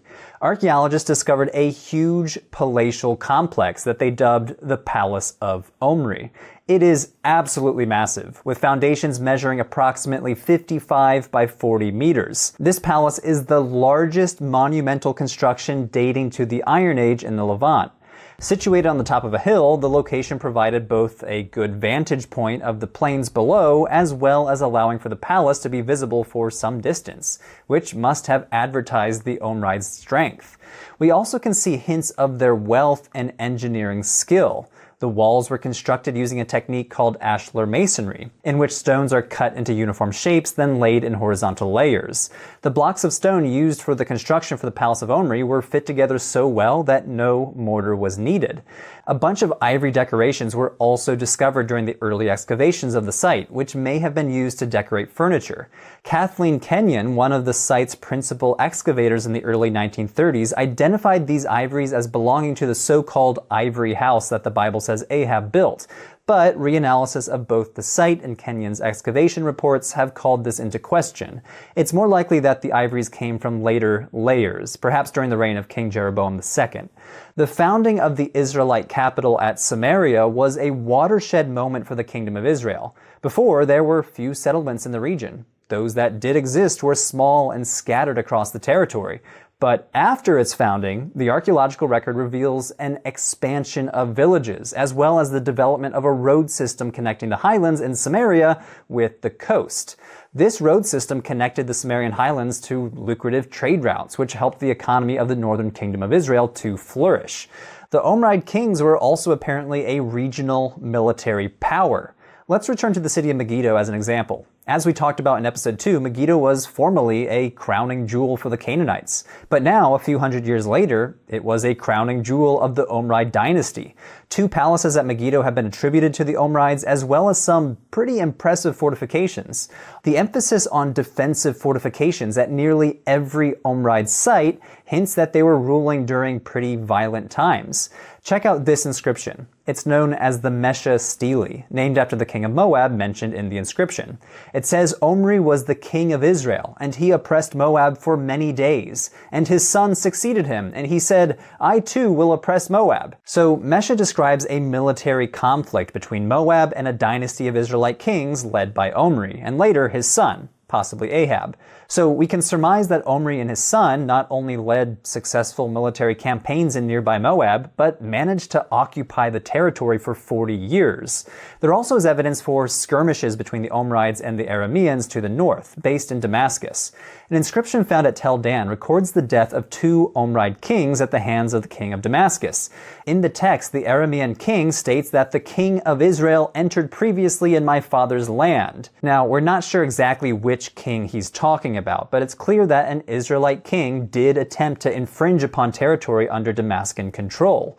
A quick glance back at the locations of the OmRide settlements reveals that, outside of Samaria, they are predominantly located on the borders of their territory, likely serving as points of military control. The OmRides also apparently fielded an impressive chariot force. An Akkadian inscription from the reign of the Assyrian king Shalmaneser III describes a battle fought at the city of Karkar between the invading Assyrian army and an alliance of smaller kingdoms, including King Ahab. The inscription says that Ahab committed 10,000 soldiers and 2,000 chariots to the battle, one of the largest forces mentioned in the inscription. From this evidence, archaeologists surmise that the OmRides must have fielded one of the largest standing armies in the whole region. So, how were the OmRide kings able to expand their territories to such a degree, field such big armies, and sponsor such large-scale monumental constructions? Several factors likely contributed to these undertakings. First, their relatively big population, and second, their economy. Let's start with their population. Archaeological surveys have revealed that Omri and Ahab's kingdom was densely populated. Estimates place the population of the northern kingdom of Israel to around 350,000 people, 3 times bigger than the southern kingdom of Judah at the time. Such a large population allowed the Omrides to conscript a large workforce without messing with their agricultural output of olive oil and wine production, which was the backbone of the northern kingdom's economy. Olive oil presses dating to the OmRide Dynasty have been found all over the place, and an extensive complex of wine presses have been excavated at Jezreel. Some argue that the kingdom of Israel was actually one of the major suppliers of olive oil to nearby Egypt and the Assyrian Empire, both of which lacked the conditions necessary for large-scale olive orchards. Another important source of revenue for the northern kingdom must have been horses. As discussed earlier, the Omrides must have fielded an impressive chariot force, which implies that horse breeding was a part of their economy as well. In the 8th century, well after Omride rule, Israel was the main supplier of Egyptian horses to the Assyrian kingdom to the north, which suggests that under the Omrides, the breeding and rearing of war horses was already underway. Some scholars have suggested that Jezreel served as a breeding and training facility for these horses, and at Megiddo, archaeologists have discovered buildings that may have been stables. Although they were originally and erroneously attributed to King Solomon, later studies found that they actually date to the reign of the Omrides. The OmRide Dynasty lasted for less than 50 years, and yet in many ways it marked a turning point for the Kingdom of Israel. During this period, Israel established itself as a major military and economic power, extended its territory into neighboring lands like Moab. The might of the Omride kings is reflected in their numerous monumental constructions located throughout their region, as well as inscriptions from their neighbors. However, this golden age of the northern kingdom was not to last. A little over a century after the death of the last Omride king, political stability in Israel collapsed, and the lands that once belonged to the northern kingdom fell into the hands of the Assyrians.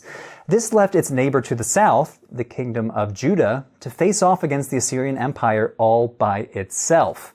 Stay tuned for what happens next. King Hezekiah of Judah versus the Assyrian king Sennacherib is next.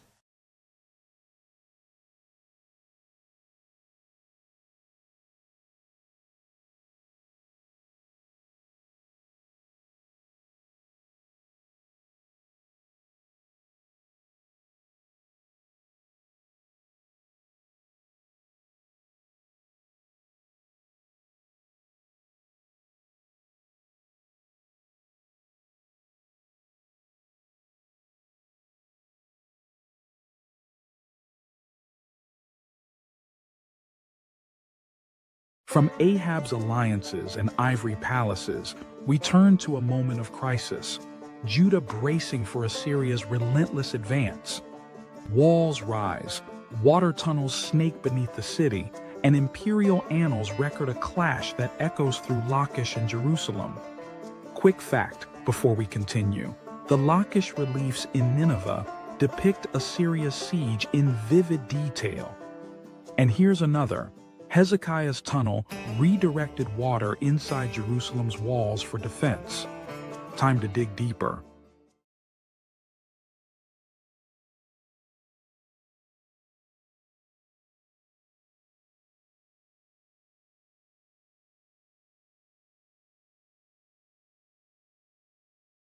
This is the so-called Taylor Prism. It is one of 3 known copies of an inscription recounting a campaign waged by the Neo-Assyrian king Sennacherib against the kingdom of Judah in 701 BCE. Things did not end well for the kingdom of Judah. It reads, "As for the king of Judah, Hezekiah, I besieged and captured 46 of his fortified cities. I took as plunder 200,150 people. As for Hezekiah, I shut him up like a caged bird in his royal city of Jerusalem." The Hebrew Bible remembers Hezekiah as one of the good kings of Judah. He destroyed pagan cultic centers and did what was right in the eyes of the Lord. 2 Kings 18:5 says that there was no one like him among all the kings of Judah after him, or among those who were before him. So, how did we get from Hezekiah, the unrivaled godly king of Judah, to Hezekiah, the caged bird, the defeated vassal to a regional superpower? To answer that, we need to dig into the archaeology of one of the most dramatic episodes in the history of Judah, the invasion of Sennacherib. First, some background of what scholars call the Neo-Assyrian Empire.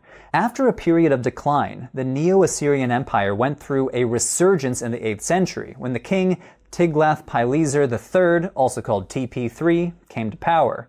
He began an internal restructuring of the empire that enabled the Assyrians to start expanding their territory once again, eventually conquering the little kingdoms in the Levant. In practice, the Assyrians appear to have instituted several types of rule. Sometimes they instituted provinces directly controlled by the Assyrian governors, but other times they allowed vassal states to be ruled by one of the locals, as long as they paid annual tribute. If the local population and local ruler were obedient, then the Assyrians were perfectly content to intervene as little as possible. But woe to you if you rebelled. The Assyrians also had official policies of forced deportations of conquered people and a reign by terror policy. The Assyrians were famous for gruesome displays of brutality against conquered people, including flaying, beheading, and sticking people on pikes. This is basically what happened to Judah's neighbor to the north, the northern kingdom of Israel. As a vassal state to the Assyrians, the northern kingdom of Israel was left in peace during the reign of Menahem, who loyally paid tribute. But after a series of kings refused to pay, the Assyrians retaliated, ultimately resulting in Shalmaneser V besieging the capital city of Samaria and overthrowing it. The Assyrians subsequently deported large numbers of local Israelites, replacing them with people from other parts of the empire. Many refugees must have fled south to Judah. And here we return to Sennacherib's campaign that caged Hezekiah like a bird in Jerusalem. How did it happen? Well, it was triggered by a similar decision made by the northern kingdom of Israel, refusing to pay tribute. By the time Sennacherib came to power, Judah had also already served as a vassal to Assyria since the reign of King Ahaz, Hezekiah's dad. But Hezekiah wanted to end that. Following the death of Sennacherib's father, Sargon II, Hezekiah stopped paying tribute beginning in 705 BCE. He seemed to be riding a wave of anti-Assyrian sentiment throughout the region, supported by Egypt and internal rivals in Sennacherib's empire. Sennacherib was ultimately forced to march on Judah in 701 BCE. Both the accounts in 2 Kings and the Sennacherib prisms report that Sennacherib conquered Judah's fortified cities, and the archaeological record seems to corroborate this. Let's focus on the city of Lachish as an example. Located south of Jerusalem, Lachish was, for centuries, a major Canaanite city, and later one of the major cities in the kingdom of Judah, second only in importance to Jerusalem. It was an administrative center and apparently a military hub as well. It was heavily fortified with a massive wall and an impressive 6-chambered gate. But this was not enough to save the city from Sennacherib. He marched against Lachish and utterly destroyed it. Evidence of this attack was left for archaeologists to discover thousands of years later. Sling stones and hundreds of arrowheads were discovered at the city wall. A mass grave of over 1,000 people, men, women, and children, was discovered nearby, as well as a siege ramp built by the Assyrians leading up to the city walls. Sennacherib and his army successfully battered through the wall. He must have been particularly proud of his victory because he memorialized the battle in a huge relief sculpture displayed on the walls of one of the rooms in his palace in Nineveh. 60 feet long and 9 feet high, this sculpture portrays in grim detail Sennacherib's victory at Lachish, giving us an unparalleled glimpse into the horrors of ancient Near Eastern warfare and the tactics of the Assyrian army, including their military technology. We see siege machines, almost like an ancient battle tank, being pushed up toward the walls of Lachish, perhaps depicting the very same siege ramp found at Tel Lachish today. Flaming torches fall around as the Judahites attempt to set the battering ram on fire. Assyrian archers aim their arrows upward against the defenders. Assyrian soldiers are depicted plunging a dagger into Judahite prisoners, while Sennacherib sits enthroned before the defeated army. Of course, this is all being filtered through the lens of Assyrian sculptors, employed by Sennacherib himself. This sculpture is, first and foremost, imperial propaganda, but there is no doubt it at least provides a glimpse into what went down at Lachish, the full-scale destruction and looting of the city. Sennacherib then turned his attention to Jerusalem, Hezekiah's royal city. With the threat of this level of destruction, there is some evidence that Hezekiah may have prepared the capital city for battle against the Assyrians. First, the construction of a large defensive wall known as the Broad Wall, and secondly, the construction of a tunnel that brought water from the Gihon Spring into the walls of Jerusalem, though there is some debate whether or not it was Hezekiah who instituted these building projects. The Broad Wall can still be seen in the old city of Jerusalem today, and it's absolutely massive, 7 meters wide and built directly through domestic sites, possibly evidence it was built in a time of emergency, with construction workers just building straight through some people's houses. What about the tunnel? The Siloam Tunnel, also known as Hezekiah's Tunnel, stretches 533 meters hewn out of solid rock. It zigzags at crazy angles from the Gihon Spring to the Siloam Pool at the southern end of the city of David. Remember from episode 5 that the Gihon Spring is the only regular source of water for Jerusalem, and may have been the very reason why the earliest inhabitants of the city, thousands of years ago, started a city there in the first place.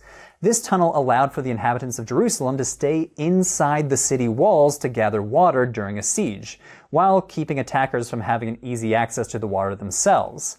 An inscription discovered inside the tunnel documents the moment when the workers digging the tunnel met. The inscription reads, "And this is the story of the tunnel. While the axes were against each other, and while 3 cubits were left to cut, the voice of a man called to his counterpart. And on the day of the tunnel being finished, the stonecutters struck each man toward his counterpart, axe against axe, and water flowed from the source to the pool for 1,200 cubits." Based on this inscription, 2 groups of workers apparently started at different ends, working towards one another until they met in the middle. The Hebrew Bible mentions Hezekiah building waterworks on several occasions. For example, 2 Kings 20:20 says Hezekiah made the pool and the tunnel by which he brought water into the city.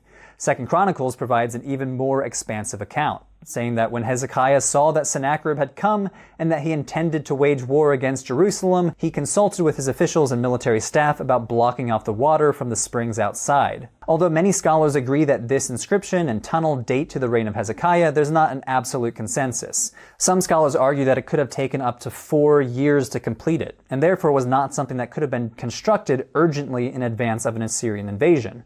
See, the tunnel was cut through some excessively hard dolomite. Modern engineers theorize that ancient masons could have cut a 1.4 meter square tunnel at a rate of 0.35 meters per day.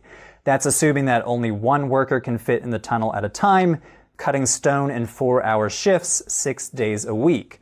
Also building in some time to swap out rock cutters as they get tired. Based on this hypothetical scenario, the longest segment of the tunnel, about 300 meters, would have taken 857 workdays. In any case, not the sort of project that could have been accomplished quickly with little lead time. Because of this, some theorize that Hezekiah's son, Manasseh, built this tunnel instead, while others maintain it was Hezekiah himself. So, how did this invasion end?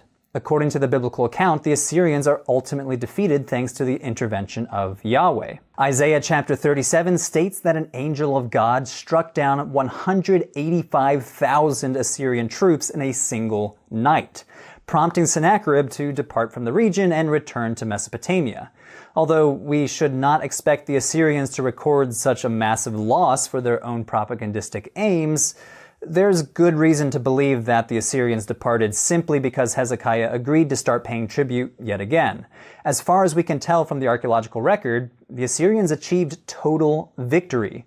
The region around Lachish was depopulated and seems to have never fully recovered. The majority of the kingdom of Judah was left in ruins. Only Jerusalem and its immediate surroundings were spared. Hezekiah was again forced to pay a heavy tribute to the Assyrians, and the kingdom of Judah limped along as a vassal to Assyria. Ultimately, this campaign is a pivotal moment within the history of Judah and the Hebrew Bible. The Bible portrays King Hezekiah as a hero, standing up against the mighty Assyrians. This perspective hinges mostly on the biblical perception that Hezekiah was a devoutly religious king. The Bible recounts Hezekiah's efforts to centralize the worship of Yahweh in Jerusalem, while also destroying the religious sites of competing gods.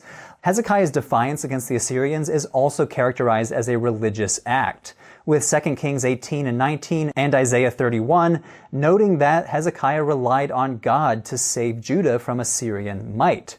While the Hebrew Bible does acknowledge that Sennacherib campaigned throughout Judah, it emphasizes that Jerusalem is saved through the actions of Hezekiah and his reliance on Yahweh. But as we see in the archaeology around Lachish and the Sennacherib prisms, the events at the end of the 8th century BCE were so catastrophic that Hezekiah remained loyal to the Assyrians for the remainder of his reign. His son and successor Manasseh enjoyed a reign of peace and relative prosperity under their shadow as the Neo-Assyrian Empire reached the height of its power in 640 BCE, expanding into Egypt. Ultimately, this set the stage for the end of the Kingdom of Judah. Assyrian territorial expansion proved to be the downfall of their empire, as they were spread way too thin. The Babylonians consolidated power and marched against the Assyrian capital of Nineveh in 612 BCE and took the city. By 610, the Neo-Assyrians no longer existed, leaving the region to the control of the Babylonians, which set the stage for one of the most significant events in the Hebrew Bible: the Babylonian destruction of the temple and the exile of many of the Judahite elites. Hey everyone, that was the latest episode in Patheos' new series on the Bible and archaeology. Click on the links on screen to watch the most recent episode or to watch the whole series.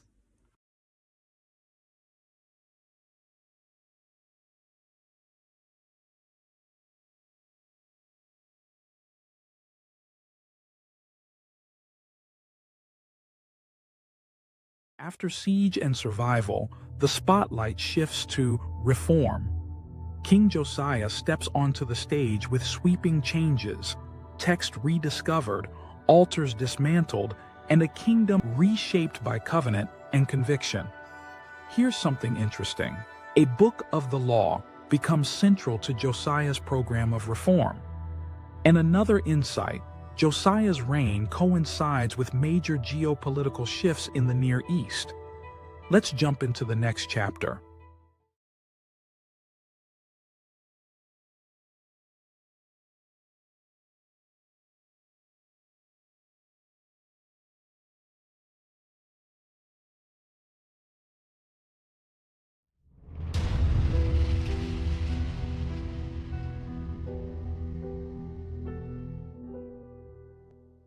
How did the ancient Israelites come to worship a single God? And why was that God worshipped in the city of Jerusalem? The life of a particular child king may hold the answer: King Josiah. The biblical authors remember Josiah as the leader of a massive religious reform that changed the course of Judah's history and led to a new dominant form of monotheistic religion centralized in Jerusalem. According to 2 Kings and 2 Chronicles, Josiah came to the throne at the age of 8 after 2 generations of evil and apostasy.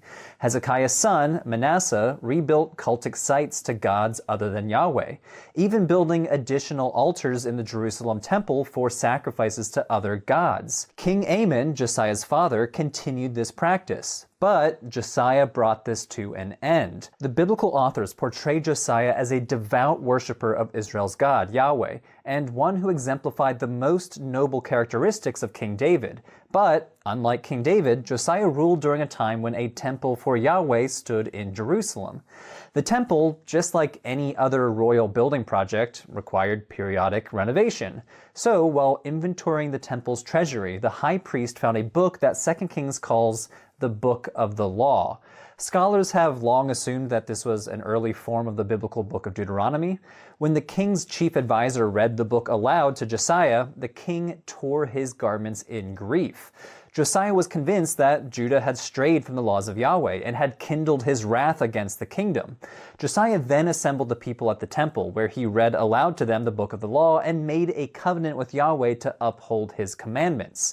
The words of this covenant echo the language of Deuteronomy, in which Israel is counseled by Moses to love Yahweh with all their hearts, souls, and strength. Josiah then launched a major religious reformation, starting with the temple itself. He commanded the high priest to remove all non-Yahwistic elements from the temple, Items devoted to the gods Baal and Asherah were brought out and burned, and he deposed any priest who offered sacrifices to gods and anyone else who had participated in illicit worship. Beyond the city of Jerusalem, the Bible says that Josiah destroyed cultic sites in Bethel, Samaria, and other parts of the land, while commanding that apostate priests be executed on the spot. In both accounts, the process of purging the land concludes with Josiah's return to Jerusalem. The Ark of the Covenant was reinstalled in its rightful location within the temple, and Josiah decreed that all the people would keep the Passover festival. Although Josiah's ancestor Hezekiah is said to have led religious reforms as well, the Bible describes Josiah's campaign to reorient the people of Judah to Yahweh as both grander in scale and deeper in impact. But to what extent do we see the reforms in the archaeological record? Well, most scholars accept the idea that Josiah enacted some kind of religious reform, but the archaeological record remains silent on most of the particulars. Let's start with all of those cultic sites outside of Jerusalem. The Bible says that Josiah destroyed illicit worship sites throughout the lands of Judah and Israel, specifically mentioning Beersheba, Bethel, and Samaria as locations where Josiah dismantled altars, executed priests, and burned cultic paraphernalia. While we don't see evidence of this purge in the archaeological record, it's clear that the religious lives of most people in ancient Israel and Judah were not centered around the Jerusalem temple. Before Josiah took the throne, there were major cultic sites throughout the land. These sites consisted of open-air sanctuaries, altars, and standing stones called masebot, which were often situated in high places. These stones may have represented several individual gods, which, in the eyes of Josiah, would be a form of idolatry and polytheism. Tel Dan was home to one of the most important cultic sites dating to the Iron Age, which consisted of an open-air shrine with a four-horned altar, as well as a separate open-air section for standing stones next to the city gate. There's also some evidence from Beersheba of religious activity too, but these sites do not provide direct evidence of Josiah's reforms. Tel Dan was not part of Josiah's kingdom, and the evidence from Beersheba does not appear to line up with the time frame when Josiah ruled. But these sites do demonstrate that Israelite religion, for much of its history, was not only decentralized, but could also include the worship of multiple gods. The people apparently worshipped Yahweh along with other gods like El, Baal, and Asherah for centuries. This complex religious history makes drawing the lines of an official Israelite religion pretty difficult. Prior to the 20th century, one of the main assumptions of biblical scholars was that the Canaanites and Israelites were distinct peoples, both ethnically and culturally. Israelite religion was therefore portrayed as unique from Canaanite religious practice. But archaeological excavations over the last century continue to produce evidence showing that such distinctions are not so clear-cut. Household worship throughout the region apparently incorporated representations of other gods and established local sites for cult practice. As mentioned in previous episodes, assemblages of human and animal figurines, such as Judean pillar figurines, have been found at Iron Age sites throughout Israel and Judah. This evidence shows us that the cultic practice of the Israelite people clearly did not match up with Josiah's ideals, which might have been part of the motivation for his sweeping reforms. The reforms Josiah and the small group of elites in Jerusalem who supported him would have thus been quite shocking to the majority of the population, because both the archaeological record and the biblical texts depict a significant amount of religious diversity in Israel and Judah. Although Deuteronomy and Kings consistently claim that Israel brought their Yahweh-only religion with them upon entering the land, the Merneptah Stele implicitly suggests that Israel's religious allegiance was not initially to Yahweh alone, nor even to Yahweh at all, but to the Canaanite god El, a reality visible in the name itself, Israel. But even Yahweh-exclusive religion should not be called monotheism.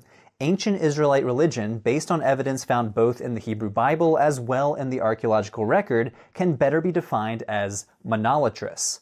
Monolatry means the recognition of the existence of many gods, but with the consistent worship of only one God. When we read verses like Micah 4:5, "For all the peoples walk each in the name of its God, but we will walk in the name of the Lord our God," we should take the prophet at his word. They believed that many gods exist, but Israel worships Yahweh exclusively. Strict monotheism, if it ever truly existed as the status quo, was a later development. Scholars have argued we don't see clear denial of the existence of other gods until quite late in the Hebrew Bible, maybe around the 6th century BCE in sections of the book of Isaiah. Remains from two sites located on the edge of the Judean wilderness, Arad and Ein Hatzavah, might provide limited insight into religious reforms in the Kingdom of Judah. Tel Arad is a fort located on the southern frontier of the Kingdom of Judah, on the fringe of the Negev desert.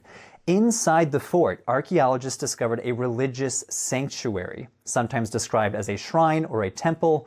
It had an outer courtyard with an altar, as well as an inner Holy of Holies, where archaeologists discovered a standing stone and two limestone altars, one taller than the other. Some reconstruct that the sanctuary originally had two standing stones. Now, remember that standing stones may be a non-anthropomorphic way to represent a god, so some scholars have interpreted this as an expression of Judahite religion involving Yahweh and a consort goddess, which, referring back to the previous discussion, demonstrates the monolatrous nature of ancient Israelite religion. Residue analysis of the larger altar revealed traces of frankincense, while the smaller altar revealed traces of cannabis, which, according to the researchers of the study, may be the first known evidence of a hallucinogenic substance found in the Kingdom of Judah. So what does this site have to do with religious reforms? Well, there's some evidence that someone intentionally dismantled the Tel Arad sanctuary. The incense altars and the standing stone were discovered placed on their sides and covered with dirt and plaster. Some of the walls were dismantled, and the whole area and the altar and the courtyard were covered by 3 meters of dirt. However, it's unlikely that these activities can be attributed to King Josiah. The whole sanctuary apparently was dismantled in the 8th century, well before Josiah's reign. Some archaeologists thus suggest that this might be evidence for religious reforms under King Hezekiah instead. Further southeast at Ein Hatzavah, archaeologists have uncovered an assemblage of smashed cultic pottery vessels that appear to have been intentionally shattered. But overall, evidence to demonstrate that these items were destroyed at the command of King Josiah is lacking. What is known is that Judean royal seals changed in the 7th century, following the period of Josiah's rule. In the preceding era, these markers of royal property and official correspondence bore images and symbols associated with the types of cultic practice that Josiah sought to destroy. By the late 7th century, the majority of seals lacked such iconography, which might indicate that Josiah's reforms succeeded on some level. Josiah is remembered by the biblical authors as a king who had no parallel, either before or after his reign. Josiah's intentions for religious reforms aligned with the hopes of the biblical authors that scholars today call Deuteronomists, a group who sought to limit local religious differences and encourage a centralized form of Yahwism based in Jerusalem. With such acts of centralization, the theologies and cultic practice outside of Jerusalem were subsumed by a more dominant royal theology and religious practice. Through the cross-examination of textual and archaeological evidence, we can see that biblical texts by and large enunciate a specifically Judahite Yahwism that matured right before, during, and after the Babylonian exile. But despite going down in history as one of the greatest kings of Judah, he met an untimely death. The young Josiah inherited a kingdom during a period of Neo-Assyrian decline. A century before, the Assyrian Empire destroyed Judah's northern neighbor, Israel, and later destroyed many of Judah's fortified cities under King Hezekiah. While Judah regained some level of economic and political stability after this, during Josiah's reign, Judah found itself in the familiar position of being sandwiched between warring superpowers. In 609 BCE, the Egyptians and Assyrians engaged in battle together against the advancing Babylonian armies north of Judah. Although much remains unknown about this fight, it appears that the Assyrians were trying to protect their western territories. The biblical sources indicate that Josiah rode north from Judah and that upon meeting the Pharaoh at Megiddo, he was killed. But the Bible details the last moments of Josiah's life and indicates that his body was returned to Jerusalem for burial. Josiah's untimely demise resonates in some ways with his unexpected rise to power at such a young age, and likely contributed to the memory of this child king as a great reformer and proponent of Yahwism. But despite Josiah's reforms, less than a century after these events, Jerusalem would fall to the Babylonian armies of Nebuchadnezzar, the punishment for the people for their apostasy. Stay tuned for the next episode, The Fall of Jerusalem.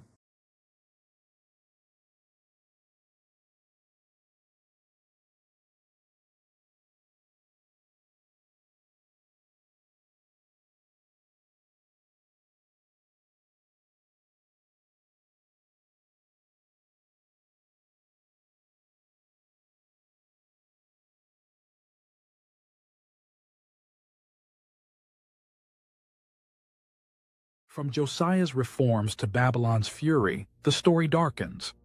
Ash layers and shattered walls mark the fall of Jerusalem, as Nebuchadnezzar's armies redraw the map and exile becomes Judah's new reality. Before we move on, here's a fact. Burn layers help archaeologists pin destruction events to specific dates. And another, Babylonian chronicles confirm the fall of Jerusalem in Nebuchadnezzar's campaign. All right, onward to the next story.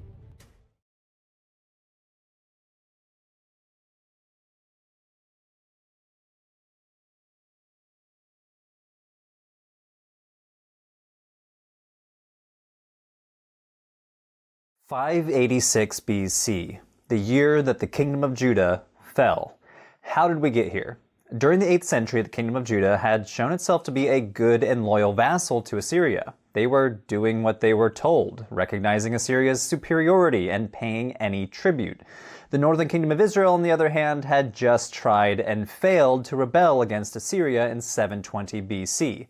20 years later, King Hezekiah of Judah then tried his own rebellion against Assyria and failed.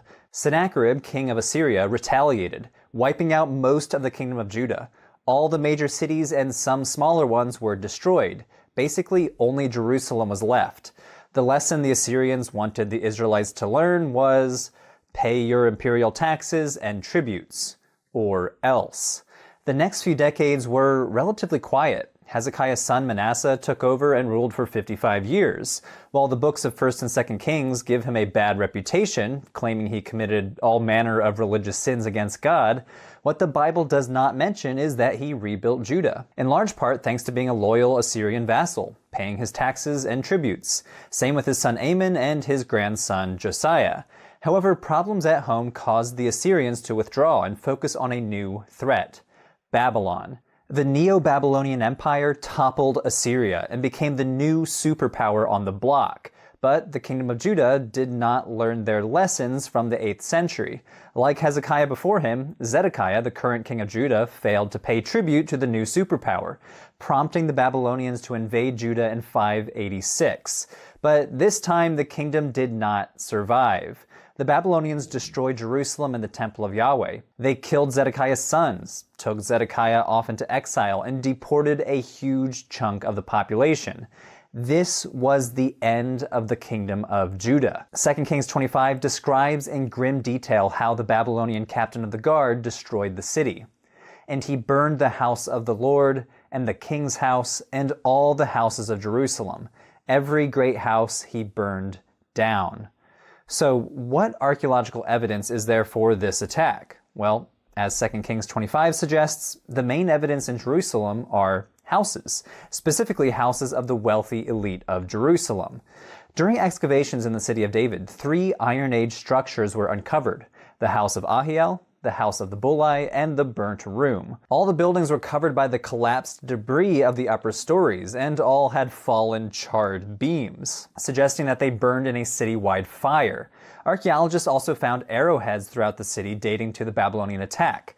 Not only do we see this evidence for the dire situation in 586 BC, but we also found loads of everyday household items too, such as figurines, jewelry, and pottery vessels. The first structure is the house of Ahiel.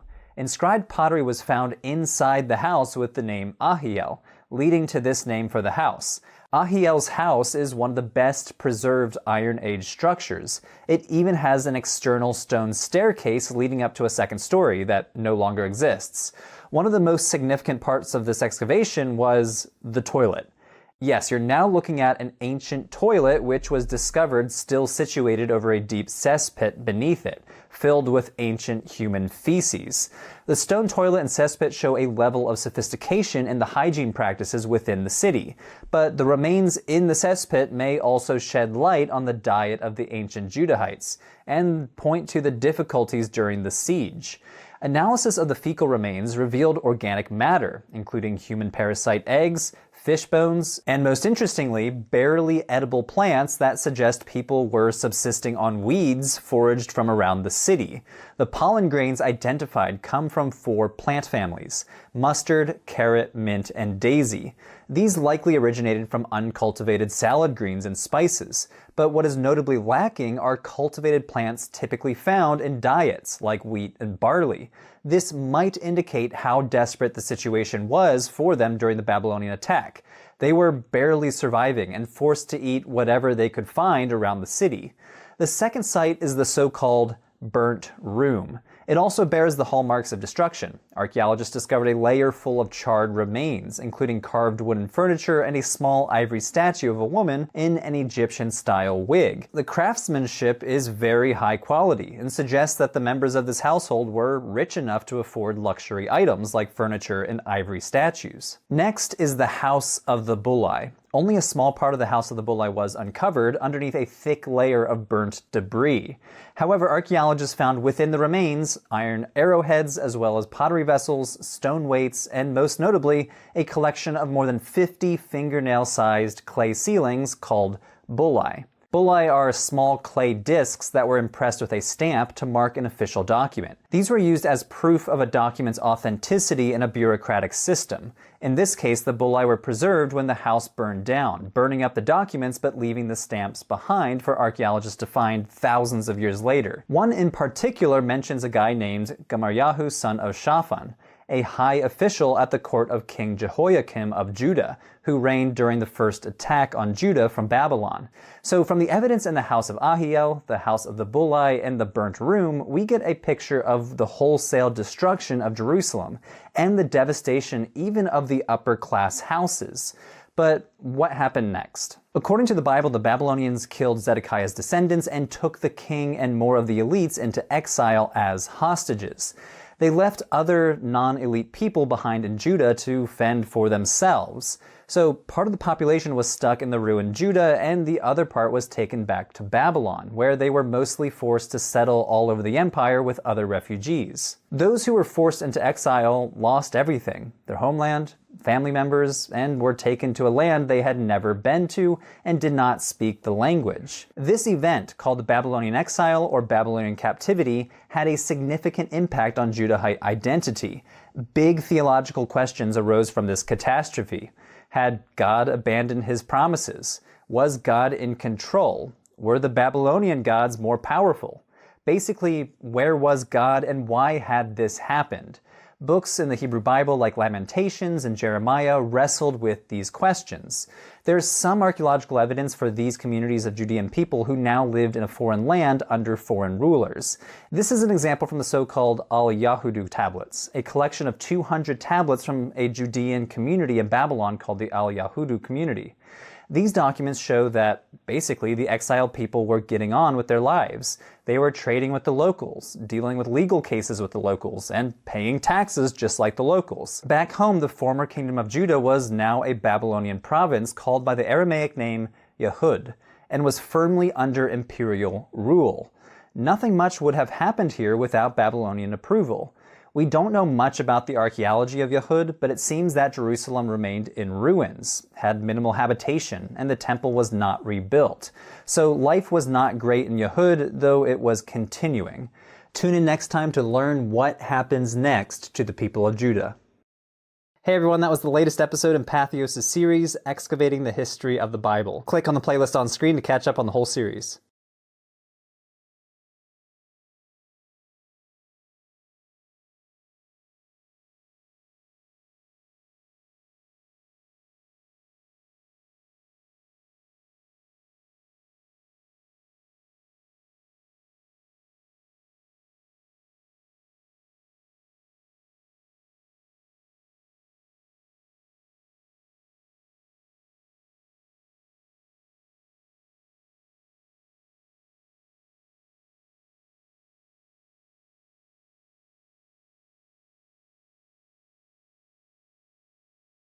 Intermission. Excavating the History of the Bible will resume shortly.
Please enjoy part 2 of Patheos' Excavating the History of the Bible.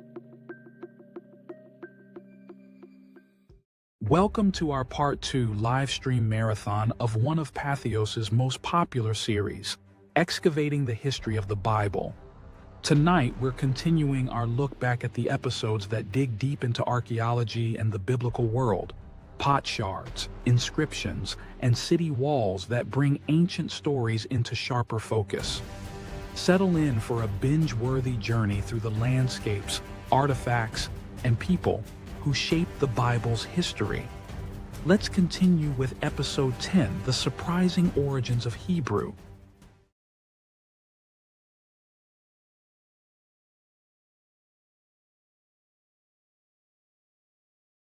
This is the latest episode in my series, Excavating the History of the Bible, brought to you by Patheos.com. Click on the playlist below to watch all previous episodes. The Hebrew Bible is written mostly in Hebrew, no surprises there. But where did the Hebrew language come from? The earliest evidence we have for ancient Israelite language actually comes not from the Hebrew Bible, but from the archaeological record. What you're looking at is an inscription on a broken piece of pottery discovered in a storage pit in the ancient Israelite town of Isbet-Sarta. It might date as early as the 12th century BCE. Here at the bottom of the inscription is a Proto-Canaanite alphabet. Although technically written in a Canaanite language, scholars notice that we might be looking at a missing link between Canaanite and later Hebrew. The Isbet-Sarta inscription demonstrates the first known example of the letter order that we see in the Hebrew alphabet, and later the Greek alphabet. Scholars call inscriptions like this abecedaries. Abecedaries are objects on which a scribe simply wrote down the entire alphabet, probably early in their schooling career, just like how we learn the alphabet today. The Isbet-Sarta abecedary is particularly messy too, which leads some scholars to believe that it was a practice tablet used by students learning how to write. This one object raises several topics that we'll explore in this episode. First of all, this tells us that by the late Bronze Age and the early Iron Age, an alphabet within the Canaanite language family was being used and taught in scribal schools. Secondly, we see evidence of an alphabetic system used in an early ancestor of Hebrew that differed from other systems of writing used elsewhere in the ancient Near East, like cuneiform and hieroglyphics. Unlike cuneiform, which was a system of signs that stood for syllables and entire words, this was an alphabet using individual letters, a new linguistic invention that changed the way that people wrote and spelled, with each symbol representing a sound, just like how we write and spell today using the Latin alphabet. Let's start with a basic overview. Hebrew belongs to a broader family of languages known as the Semitic language family. Today that includes modern Hebrew, Arabic, and the Ethiopian language Ge'ez. But the earliest Semitic language that we know is called Akkadian, and was spoken and written by the people of Mesopotamia, such as the Neo-Assyrians and the Neo-Babylonians, both who had a huge historical impact on ancient Israel. Akkadian is part of a branch of Semitic languages called East Semitic, and was written in cuneiform, which you can see here on screen. It's a wedge-shaped form of writing which was inherited from the Sumerians. Hebrew, on the other hand, belongs to the Northwest Semitic branch. The earliest language we have from this branch is called Ugaritic, and was spoken and written by the inhabitants of Ugarit on the coast of late Bronze Age Syria. Other Northwest Semitic languages included Aramaic, Phoenician, Moabite, and a bunch of lesser-known Canaanite languages that may have been mutually intelligible. You can probably tell by all of this that this region, the Levant, was a melting pot of closely related languages. People in this region were speaking a bunch of Northwest Semitic languages, as well as languages like Akkadian and Egyptian. At the very least, scribes knew multiple languages, including the lingua franca of the late Bronze Age, Akkadian, and the lingua franca of the Iron Age, Aramaic.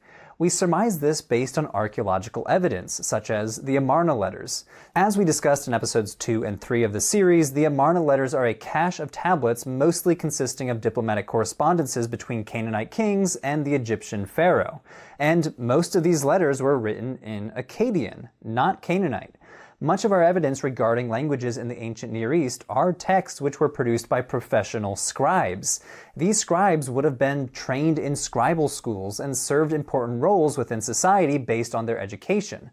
The tradition of professional scribes and scribal schools dates back to the Sumerians in ancient Mesopotamia and the early periods of Egypt, where scribes performed an important role in documenting economic transactions, recording political issues, writing letters, and composing literature.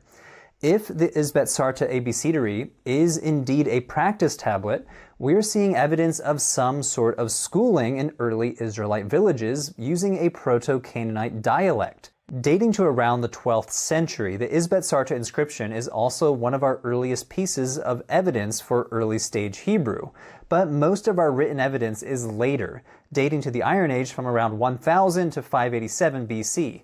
The majority of this evidence appears on broken pottery with writing on them.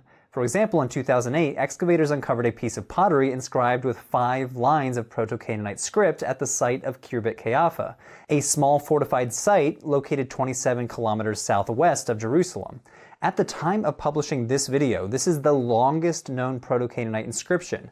It can be confidently dated to the 10th century BC, a few centuries after the Isbet-Sarta inscription, and roughly the time of King David's rule according to the Hebrew Bible. But much of it remains a mystery. Some scholars have proposed very different translations, but several factors complicate these efforts, including the fact that the inscription is heavily damaged and many of the letters have unusual shapes. Despite these difficulties, many scholars propose that this inscription, like the Isbet-Sarta Abecedary, is an example of early stage Hebrew. But remember, both of these inscriptions are technically Proto-Canaanite. Scholars are much more comfortable differentiating Hebrew as a separate language in later centuries. Objects from the later periods of the Kingdom of Israel and the Kingdom of Judah are inscribed with what scholars sometimes call Paleo-Hebrew. Most of these inscriptions are economic documents. For example, archaeologists discovered a hoard of pottery from the northern kingdom's capital of Samaria, bearing Paleo-Hebrew inscriptions that record the movement of commodities like olive oil and wine to the capital, maybe evidence of taxation or tribute. Other major Paleo-Hebrew inscriptions include the Siloam Tunnel inscription mentioned in an earlier episode. It documents the moment that laborers broke through and completed the tunnel that brought the waters of the Gihon Spring into the city of Jerusalem. So what does all of this evidence tell us about literacy rates in the ancient Israelite kingdoms? Literacy probably existed on a spectrum. So while non-elites may not have been able to read narrative texts, they possibly could have read simple economic documents. But recent evidence suggests literacy rates may have been higher during the Kingdom of Judah than previously thought. Inside a small Judahite fort at Tel Arad on the northern edge of the Negev desert, archaeologists discovered over 100 Hebrew inscriptions. These inscriptions record military administrative matters, like the movement of supplies between military posts. In 2020, when researchers ran these inscriptions through a handwriting analysis algorithm, they determined that they were written by a minimum of 12 different authors, between 4 to 7 of them stationed at Tel Arad alone. Since a tiny fort like Arad couldn't have supported any more than 20 or 30 soldiers, this suggests a surprisingly high rate of literacy within the Judahite military. But where did the Hebrew alphabet come from? Nowadays, when most people think of Hebrew, they picture the classic boxy style of Hebrew letters, which is commonly used in modern Hebrew today, as well as in editions of the Hebrew Bible. However, the earliest ancestors of Hebrew and other Northwest Semitic languages did not use this same script. This earliest alphabet is known as the Proto-Sinaitic alphabet because it was discovered on the Sinai Peninsula at an ancient Egyptian mining camp called Serebit el-Kadim. There, archaeologists discovered inscriptions by Canaanite laborers working in the mines dating to the Middle Bronze Age, somewhere between the 18th and 17th centuries BC. The script appears to be an intermediary stage between hieroglyphics and alphabets that we know today, with each symbol representing a sound, but using pictures instead. So let's take a look. As we can see in Proto-Sinaitic, each letter is pictographic. A picture of an object is used to represent the sound at the beginning of the corresponding word. So, for example, the initial letter in the alphabet, Aleph, was written as an ox head. This is based on the word for ox in West Semitic languages, which begins with that letter, so it may just represent the first sound in the word. Most, if not all, letters in the Hebrew alphabet began in this way. Ugaritic is also related to Proto-Sinaitic. Scholars note that scribes in Ugarit apparently adapted the pictographic alphabet into alphabetic cuneiform. Ugaritic uses 30 cuneiform signs to represent consonants rather than words or syllables. This system vastly simplifies literacy, requiring a literate person to only memorize a couple dozen signs, each with one phonetic meaning, instead of memorizing hundreds of signs that could have had a wide range of meanings. Over time, the writing of these letters became more fluid, almost like modern-day cursive, where they only slightly resembled their original forms or looked nothing like them at all. This alphabet is not only the ancestor of the Hebrew alphabet, but also the Latin alphabet used in languages like English today. Going back to the example for the word aleph, the later stylized version looks much like a V with a line through it, representing the ox's horns. Over time, the letters of the alphabet rotated 180 degrees. Looking at our modern capital A, if you picture it flipped upside down, you can picture a rough sketch of an animal's head with horns. The Proto-Sinaitic script then can be considered not only a common ancestor of Hebrew, but also of other Semitic languages such as Arabic, as well as the common ancestor of Phoenician, Greek, Latin, and modern Western languages which use these alphabets today. So, whenever you write or type using this alphabet, remember to thank the peoples of the ancient Near East. Hey everyone, that was the latest episode in my series Excavating the History of the Bible, which I'm producing in collaboration with Patheos.com. Head on over and subscribe to the Patheos YouTube channel to view all past and future episodes of the series. The aim of the series is to examine the world of the Bible through a non-sectarian and academic lens. My methodology is based in archaeology and anthropology. I've collaborated with a whole team of field archaeologists and biblical scholars to produce each and every episode. Topics include the Canaanite origins of the Israelites, the emergence of the Philistine cities on the coast of the Levant, the rise of monotheism in the kingdom of Judah. So if these topics interest you, then head over to Patheos' channel. The link is in the description below. Thanks for watching.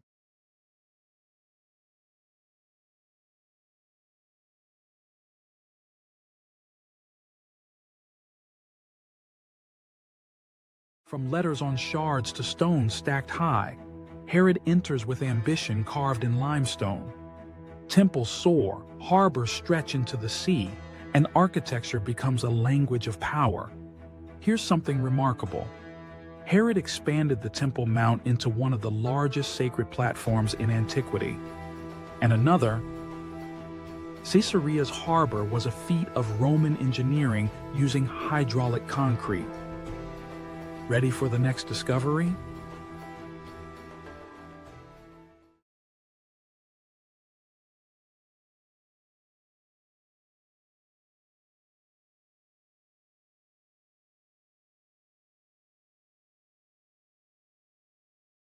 Here's some footage of the fortress Masada, which overlooks the Dead Sea and the Judean desert, and some footage from the city of Caesarea on the Mediterranean coast, and Herodium, and the Western Wall.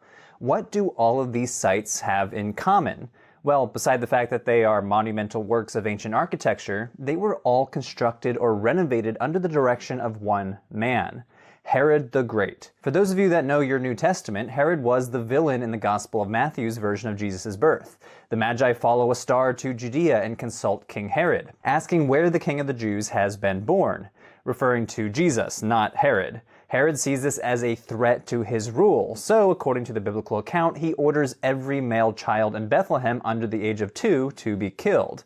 But aside from the baby-killing tyrant described in Matthew, what do we know about Herod the Great? Today we'll explore the twists and turns of Herod's rise to power and his fight to keep it. Based on what we know from the archaeological and textual evidence, Herod the Great was a complicated figure.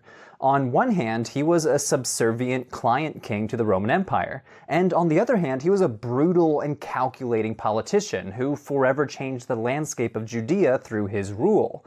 First of all, even though Herod eventually became king of Judea, Herod was actually not a Judean. He hailed from the land of Idumea, the descendants of the Edomites, one of Israel's ancient neighbors to the southeast, who had been forcibly converted to Judaism by the Hasmoneans, a dynasty that ruled the region following the Maccabean revolt a century before. The Judeans, under the rule of the Hasmonean dynasty, conquered this region in 73 BC, a few decades before Herod was born. So even though Herod was born an Idumean, he was raised in a family that had adopted Jewish customs and eventually rose to a position of power under the Hasmoneans. But Herod owes his own rise to power to the Roman Empire.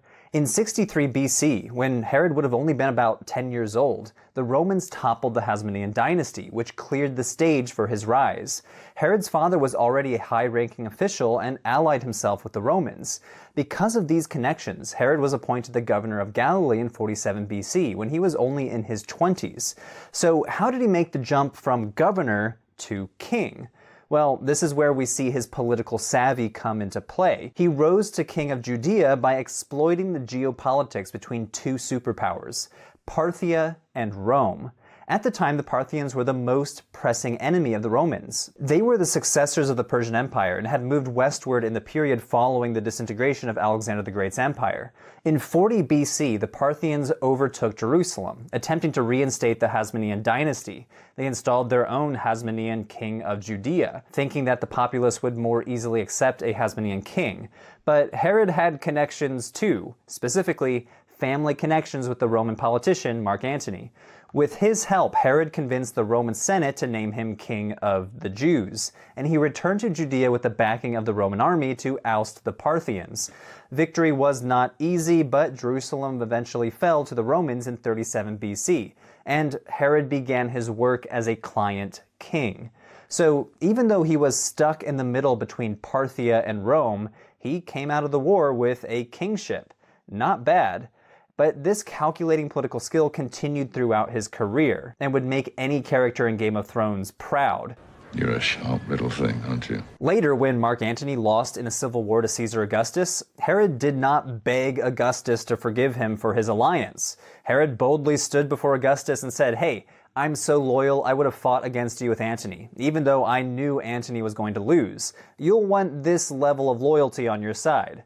Next, Herod needed to solidify his rule over the Jewish people. Even though the Hasmoneans had been dethroned, Herod knew that his legitimacy as king was shaky as an Idumean, and as a client to Rome. His father's Idumean heritage meant that he was understood ethnically as only being half Jewish. The people he ruled longed for leaders who were fully Jewish and wanted to restore the earlier Hasmonean dynasty. So Herod married Mariamne, a surviving heir to the Hasmonean dynasty, in order to solidify his claim to the throne. Later, when he suspected she was plotting against him, he executed his own wife to secure his power. He also executed his own sons that he had with her. Like I said, he was a pretty brutal guy. Is it any wonder that the Roman Emperor Augustus is reported to have said, "It is better to be Herod's pig than his son"?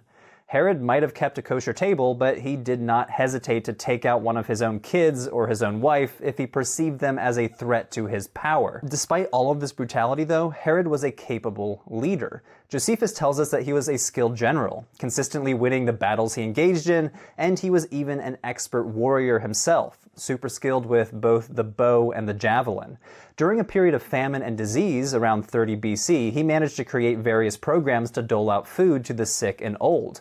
He boosted local currency by melting his own gold, and he leveraged his political connections in Egypt to send aid to Judea. His success and influence as a ruler can be seen through his ambitious building projects too. Herod made at least 3 trips to Rome during his lifetime. The architectural renaissance of the city during the time of Augustus appears to have made a lasting impact on Herod. When Herod received additional land from Octavian after the Battle of Actium, Herod responded by commissioning a number of monumental building projects with the aim of demonstrating his loyalty to Rome and so as to secure his own power over Judea. He oversaw the construction of an impressive artificial harbor at Caesarea, built directly into open water. He also built a palace fortress at Masada, constructing fancy buildings on different terraces cut into the rock face. And most famously, he expanded the Temple Mount in Jerusalem. But we'll return to this project in a later episode. While the temple renovations secured Jewish support for Herod's rule, it was the construction of new Roman-style cities that bolstered his connections to Rome and demonstrated his loyalty to the emperor. Herod had constructed a number of inland cities, palaces, and fortresses, all of which demonstrated his affinity for Roman architecture. Nevertheless, he desired the kind of cosmopolitan coastal port city that would connect him quickly to Roman lines of communication and demonstrate his abilities to build a truly Roman city. Caesarea Maritima, or Caesarea by the Sea, would become one of Herod's most magnificent accomplishments. Perhaps because of his Idumean heritage, or perhaps because he feared he would one day need to escape to the wilderness, Herod also constructed a number of desert palaces and fortresses. Among them, his cliff-top stronghold of Masada is the most memorable. Herod expanded the Hasmonean complex at Masada with walls, watchtowers, storage facilities, and large cisterns. The fortress included a big bath complex and 2 palaces. One is a striking cliffside palace that looked to the north, and the other on the western side of the mountaintop. Despite his significant investments, Herod would never need the site as a place of refuge after his initial clash with the Parthians. Almost a century after his death, Masada would become renowned as the place of a last stand by Jewish rebels against the Roman army. But the building project that Herod loved the most was the palace fortress known as Herodium. The partially man-made mound just south of Jerusalem juts up from the landscape, kind of like a volcano rising up from the ground. Built between 24 and 15 BC to commemorate the success over the Parthians, the site would become Herod's preferred administrative center in inland Judea. The mound, which was capped by a formidable 30-foot wall, served as both palace and fortress, while protecting 3 cisterns in the heart of the hill. The palace on its summit was visible from Jerusalem, where Herod's subjects could be reminded that their king was never too far away. Josephus suggests that Herod built these public works to raise his own reputation and memorialize himself forever. And it kind of worked. Over 2,000 years later, he's remembered as a larger-than-life figure. However, accounts of Herod's death indicate that his final days were actually filled with significant suffering. Josephus describes the various aspects of Herod's sickly condition, noting that Herod even attempted suicide by stabbing himself in order to speed up his own death. Herod died in Jericho in 4 BC. Tradition holds that Herod wanted his body buried at Herodium. Remains of a tomb-like structure have been found there, and even a piece of a large sarcophagus. But the actual remains of Herod, if they were ever there in the first place, are long since gone. Hey everyone, that was the latest episode in Patheos' series, Excavating the History of the Bible. You can catch up on all previous episodes by clicking the playlist here on screen.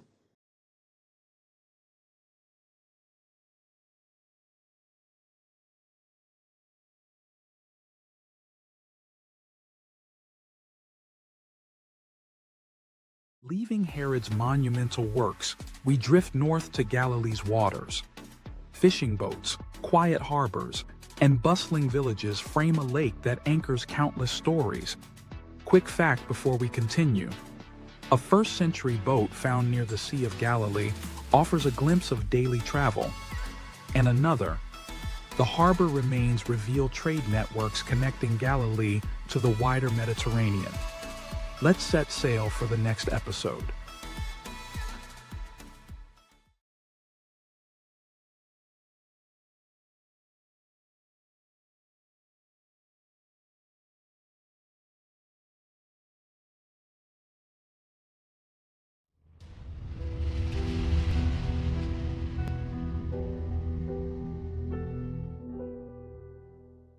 The BBC recently reported that the house of Jesus might have been found in Nazareth. Excavations in the Galilee region, beneath a church supposedly built on top of his childhood home, revealed remains of a house dating to the 1st century.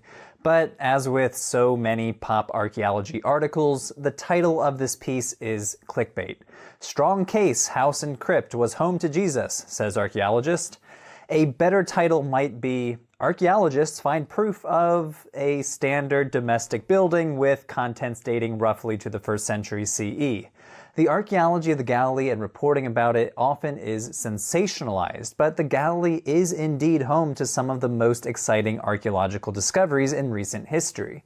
The biblical scholar Sean Frayne once remarked that the search for the historical Jesus has turned into a search for the historical Galilee. By this he meant that scholars have stopped reading and rereading the New Testament Gospels to figure out what sort of person Jesus was, but have instead turned to archaeology to try and understand the historical context of the 1st century. So what do we know about Galilee beyond what's described in the Gospels? In this episode, we'll be discussing the region of the Galilee, its history, and what we know about the setting of Jesus' life. Flavius Josephus, the Jewish historian who was stationed in the Galilee during the First Jewish War, wrote that the Galilee has two divisions, known as Upper and Lower Galilee. This division between Upper and Lower is clearly visible in the landscape.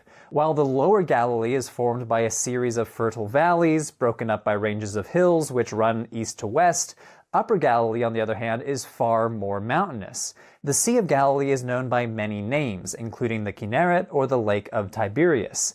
It's the second lowest lake in the world, being over 200 meters below sea level. It is fed in the north by the Jordan River, which continues its course at the southern tip of the sea. Here it runs south, down the Jordan Valley, and eventually into the world's lowest lake, the Dead Sea. In antiquity, the level of the Sea of Galilee was slightly higher than it is today because it's been used as a source of fresh water in recent times. Check out this photo. The red line shows roughly where the water's edge came in the 1st century. We know this from the remains of ancient docks around the lake. Here you can see where the edge of Magdala's harbor once lay, kind of far from the water's edge. The lake now measures 13 miles long and about 8 miles wide at its widest point.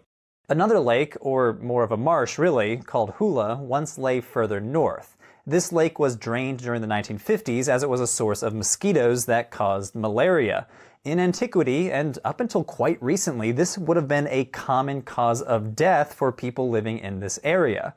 During the Iron Age, Galilee was part of the territory of the northern kingdom of Israel. But in the 8th century, it was largely devastated by Assyria.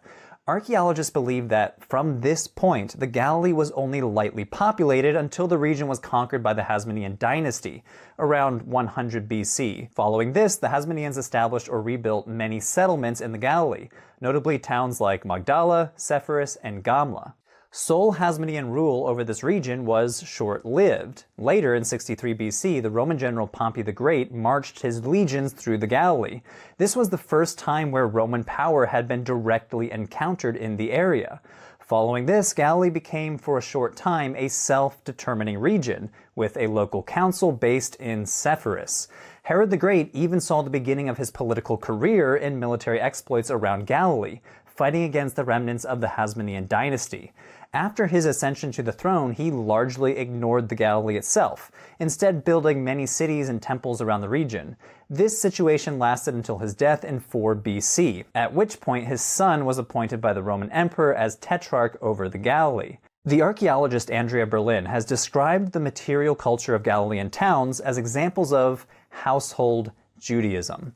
This refers to the practice of people living in Judea, the Lower Galilee, and the southern Golan Heights, adopting identical material culture and practices that enabled people throughout a relatively large region to live in similar fashion and to project a shared cultural and ethnic identity. No longer did Judean simply mean someone living in Judea. It meant sharing an affiliation that we would call Judaism. So what are some examples of this household Judaism? Galilee and the Galileans were clearly interested in Jerusalem and its temple. All over the Galilee, archaeologists have discovered oil lamps crafted in and around Jerusalem. They may have been brought back like souvenirs by those who had visited the city. These lamps are often called Herodian oil lamps because they first appear around the end of Herod's reign. Another example of household Judaism is an impressive carved stone found inside the synagogue in the town of Magdala. This stone is thought to have been a representation of the Jerusalem temple, complete with architectural features and symbolic elements which are associated with items inside the temple, such as the menorah. Now, it's kind of surprising to hear that there are few clear remains of synagogues dating to the 1st century in the Galilee region, but the Magdala synagogue is an impressive exception. It was excavated relatively recently too, only in 2009. This building was richly decorated with frescoes and mosaics, and it probably could have held about 100 people, maybe 150 if they squeezed in, which is interesting because the town itself maybe had around 10,000 people, which means that only a small percentage of the population would have been able to sit in on the synagogue meetings. Many artifacts found in the Galilee relate to ancient Jewish ideas about ritual purity as well. These include ritual immersion pools called mikveh, designed to remove ritual impurity. Archaeologists have also discovered stone vessels which, according to later rabbinic Judaism, were immune from becoming impure. An early reference to this kind of idea might be found in the Gospel of John. It mentions, "Now standing there were 6 stone water jars for the Jewish rites of purification, each holding 20 or 30 gallons. Curiously, the Gospels do not spend a lot of time discussing what would have been the major towns in the Galilee, like Sepphoris or Tiberias. Rather, most of the places where Jesus is said to have visited tend to be smaller towns and villages. One well-known place is called Capernaum, or the village of Nahum.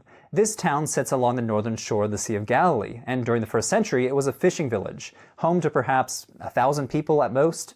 Many objects associated with ancient fishing have been found in excavations, such as fish hooks, stone anchor weights, and line weights.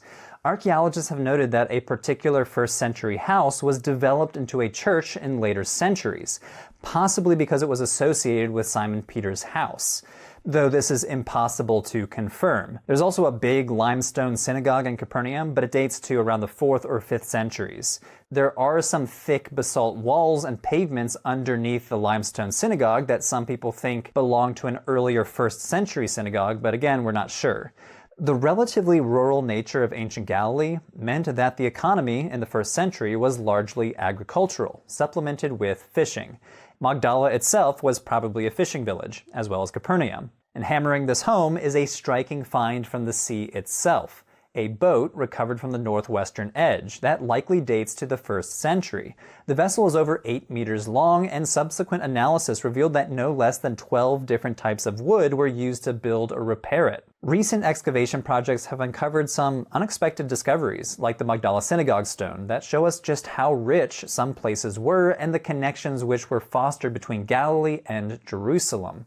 Galilee was a diverse place and experienced lots of changes between the 2nd century BCE and the 2nd century CE. It not only was the setting of Jesus' ministry in the Gospels, but also the center of early rabbinic Judaism, where textual traditions like the Mishnah and Tosefta were written down, and a vibrant culture of synagogue construction occurred, where artistic decoration flourished. Now, of course, there are still a lot of things we don't know about the ancient Galilee, but we are beginning to get a sense of what the region was like during the 1st century. Hey everyone, thanks for watching. That was the latest episode in Patheos' series, Excavating the History of the Bible. Click on the playlist on screen to catch up on all previous episodes.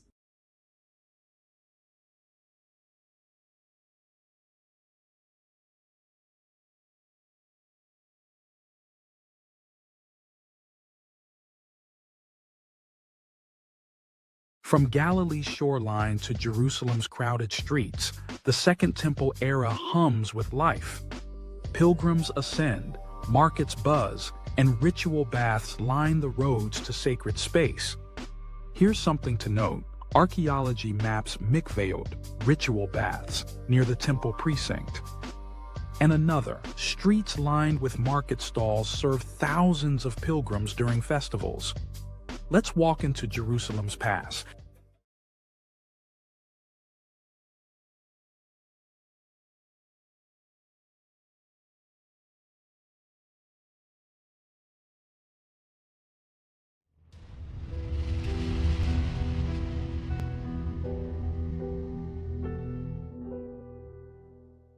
In the Gospels, the city of Jerusalem is the backdrop to several significant events in Jesus' life. It was the city where the baby Jesus was brought for his presentation at the temple. Later in life, it's where he threw out money changers in the temple court, and where he spent the final days before his crucifixion. If you visit the old city of Jerusalem today, especially during a Christian holiday like Easter, you'll see Christian pilgrims walking through the narrow streets on the Via Dolorosa, the traditional path that Jesus took on his way to his crucifixion. However, because the city has been continuously inhabited for thousands of years, this city has been built up century after century. Most of the Roman-era city is actually below the current street level. Moreover, the imposing walls of the old city date to the Ottoman period and don't even enclose the entire ancient city. So what was Jerusalem like during Jesus' life? One man in particular played a huge role in shaping the skyline of Jesus' Jerusalem: Herod the Great. If you remember from a previous episode, Herod was the politically savvy yet brutal king of Judea. Although Herod only overlapped with Jesus' life for a few years, Herod sponsored a bunch of building projects in Jerusalem that shaped the city for decades to come.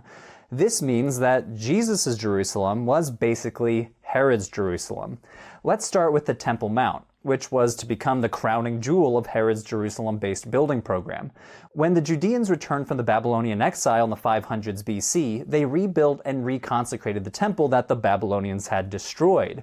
By the time Herod came to power, this second temple was 500 years old, and he saw this as an opportunity to solidify his rule over Judea. So he sponsored a huge expansion of the Temple Mount. Today, the Temple Mount, called the Haram al-Sharif by Muslims, is home to the Dome of the Rock and the Al-Aqsa Mosque, two holy centers for Muslims today.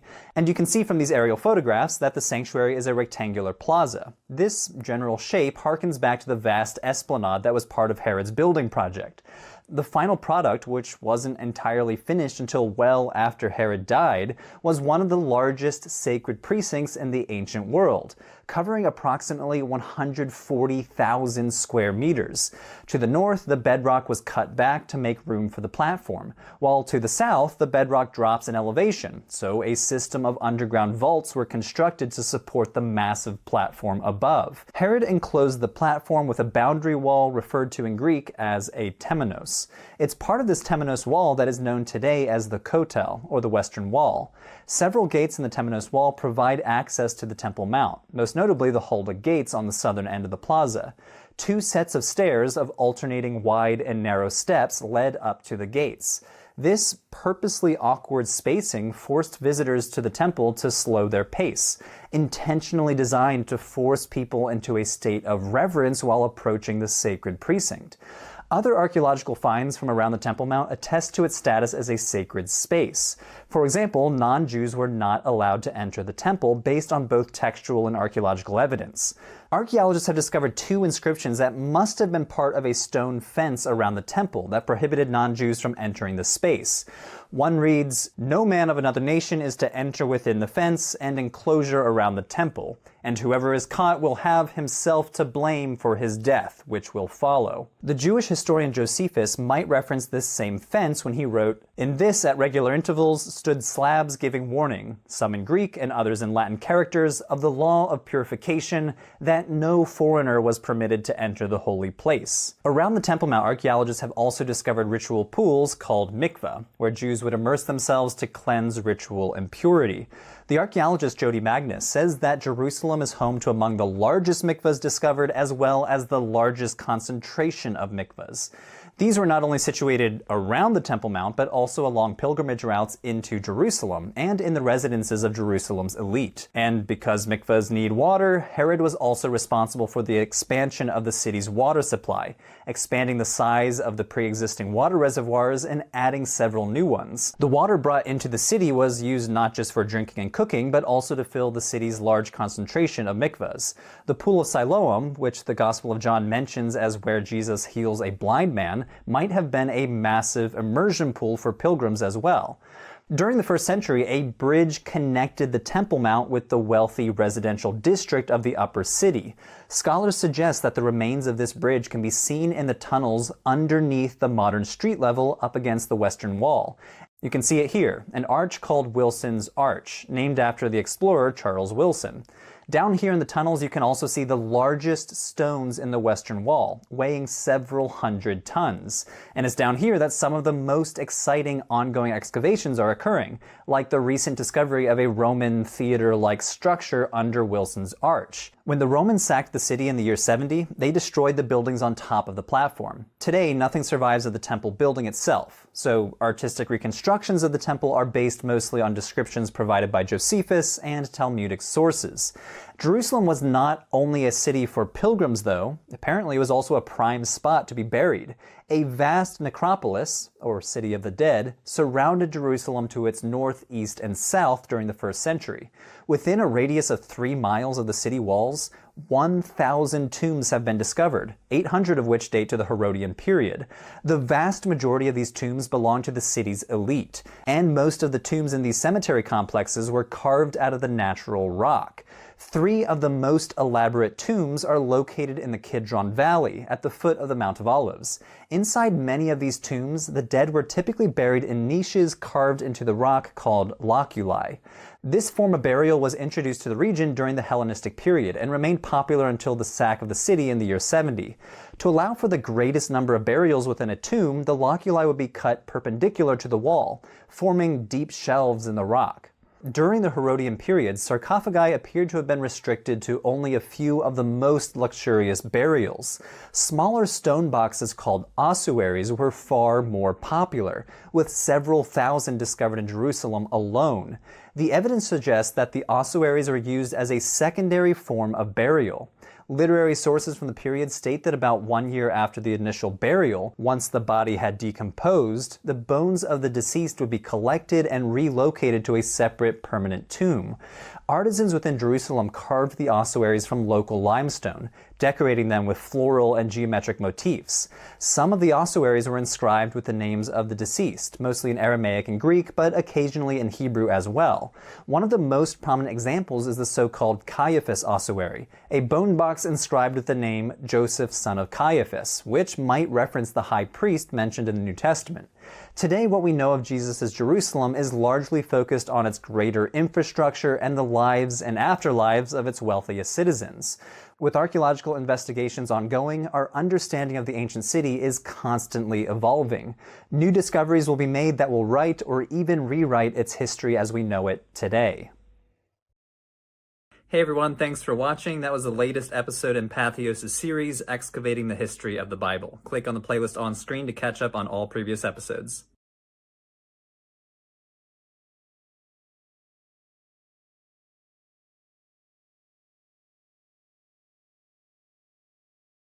From festival throngs to fortress heights, the revolt reaches Gamla.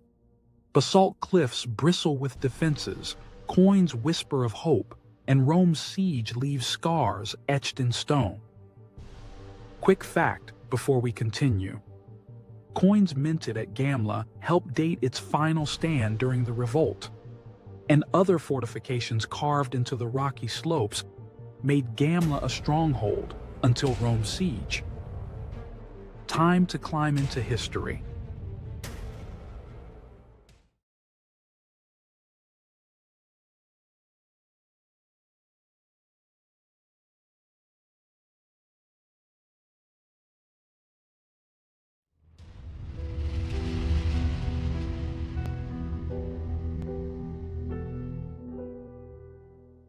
You may have heard about the First Jewish War against Rome. The most famous stories from this war include how the Romans destroyed the Jewish temple in Jerusalem, or the rebels' last stand at the desert fortress Masada. In this episode, we will discuss the outbreak of this war, as well as a lesser-known battle at the ancient town of Gamla, where history and archaeology provide a window into the workings of a first-century Roman siege. The First Jewish War broke out during the year 66 and ended in 73. It began after an escalating series of small conflicts between the Judeans who objected to Roman governance, which was often capricious and sometimes outright sadistic, and Judeans who generally supported Roman rule. The anti-Roman factions gained support when the Roman authorities decided to take valuables from the temple treasury to cover taxation payments from the region. In response to this, wide-scale resistance and revolt flared up. Pro-Roman forces in Judea were quickly overrun, as many towns and fortresses were captured. Cestius Gallus, a Roman general, led an armed force from its station in Syria down into Judea, but he suffered a major defeat in the year 66, boosting anti-Roman sentiments. The war had begun, and it was off to a good start for the rebels. The war was also a significant moment in early Roman imperial history. Following this first crushing defeat, the Roman Emperor Nero appointed the general Titus Flavius Vespasian to suppress the revolt. Landing in Acco in spring of 67, Vespasian and his armies quickly suppressed the Galilee. But while Vespasian was campaigning and in command of one of the largest forces in the Roman Empire, Nero died. This began a series of revolts with men trying to clamor for the top job. Vespasian was the last of these men to claim the empire for himself, being proclaimed emperor in July of 69. To solidify his claim, he left the region and placed his son, Titus, another future emperor, to conclude the suppression efforts. While many are familiar with the story of Masada, the mountaintop palace and later fortress which continued to resist the Roman legions until 73, Gamla is less well known. Gamla is a site located in the Golan Heights, and which has sometimes been called the Masada of the North. However, the stories of these sieges are quite different. While Masada was a mountaintop fortress, easily defendable and well supplied with food and water, Gamla was a provincial settlement, home to many families and ill-prepared for a long-term siege. The name for the town comes from the shape of the ridge it was built on, Gamla, or Gamala, being derived from the Aramaic word for camel. Some people say that the ridge looks kind of like the back of a camel. The steep hillside means that the buildings were constructed along terraces, and the only easy way to enter the town is from the northeast. Gamla is also home to what most scholars consider one of the earliest known synagogue buildings. This impressive structure measures about 20 by 16 meters. It could hold somewhere between 400 and 540 people at any given time. The floor plan of the main hall is divided between an upper and lower level, and benches encircle the whole synagogue, which provides seating. Although Gamla was not a fortress, the town was strategically located. Steep cliffs prevented easy access from almost every direction except the northeast. Visitors today can see the remains of a wall blocking access to the town along this ridge. This wall was only fully constructed in preparation for the revolt, but the word wall is probably giving it a little bit too much credit. Rather, the gaps between pre-existing buildings were bridged to prevent access, and rooms whose outer walls became part of the defenses were filled with rocks to thicken the fortifications. At the outbreak of the war, Gamla experienced an influx of refugees. Evidence of temporary fire pits used for cooking have been found in many of the larger buildings across the town, including inside the synagogue. Josephus, who provides a first-hand account of the siege, writes that the population grew from an estimated 3,000 to 5,000 people to around 9,000 people. Josephus is our key source for the events of the First Jewish War, and he himself participated in the initial events and witnessed many of the things he reported. He also provides us with two slightly different accounts, one in his work The Jewish War and one in his later published autobiography. These works contain a bunch of differences, but generally speaking, it can be seen that Josephus tries to show how the war was doomed to fail against the might of the Roman armies. It should also be noted that during an earlier siege, Josephus was captured and imprisoned by the Romans, but having gained favor with Vespasian, he was released to accompany the general and became a kind of informant for the Romans. He was taken into Vespasian's household, taking the names Titus Flavius in honor of his patrons. His works are therefore small examples of Flavian propaganda, pumping up the figures of Vespasian and Titus and highlighting their military prowess. As a prisoner, Josephus was present for the whole 30 days of the Roman siege. Gamla had already been blockaded for 7 months by pro-Roman forces, so things were already getting pretty desperate by the time the Roman armies showed up. Josephus knew the details of the Roman siege and also the layout of Gamla, claiming to have fortified the town during his activities at the outbreak of the war. 3 Roman legions took part in the siege, and they destroyed the town in either September or October of 67. Vespasian himself is reported to have almost died, but was saved through the quick implementation of a Roman testudo formation, being barricaded behind a wall of shields. Josephus's own account ends the siege with a dramatic and tragic scene. Seeing that the Romans had overrun the defenses, the inhabitants committed suicide by throwing themselves into the ravine below the town's citadel. Josephus writes that 5,000 people died in this way, while the remaining 4,000 people were slaughtered by the Romans. But let's set aside Josephus and ask, what can archaeology tell us? Well, first, there are no traces of Roman camps around the town. It could be that these camps were temporary and were dismantled, or they have since worn away. Thus, the Romans were probably not expecting a long siege, setting up the most temporary of encampments. While Gamla can only be accessed from the northeast, providing natural barriers to other routes, this also means that it was an easy site to isolate. Furthermore, Gamla's wall was essentially a hot mess. It is no coincidence that the Romans broke down the wall at its thinnest point. Excavations have revealed a clear breach in the walls in a building below the synagogue.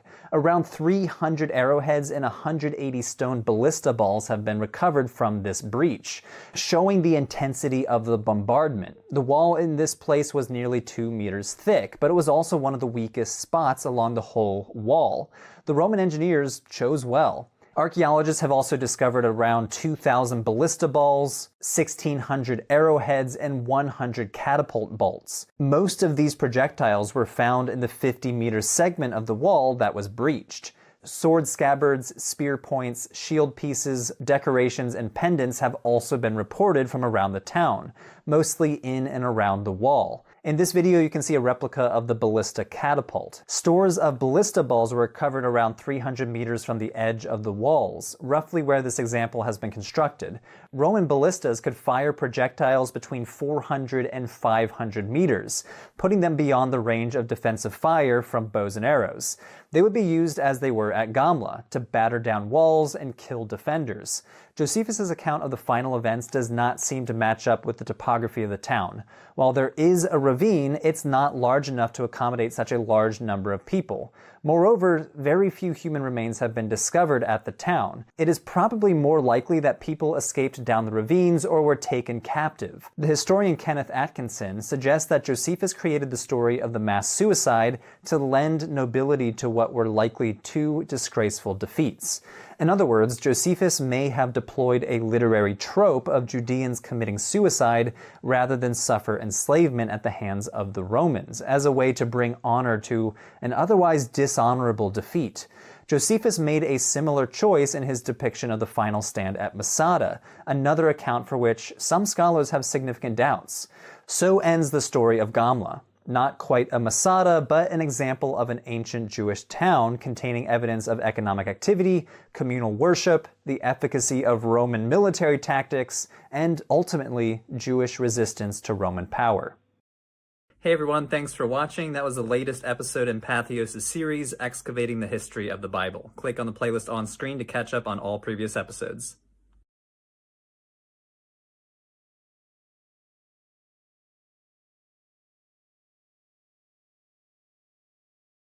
From strongholds to synagogues, the story widens to the diaspora.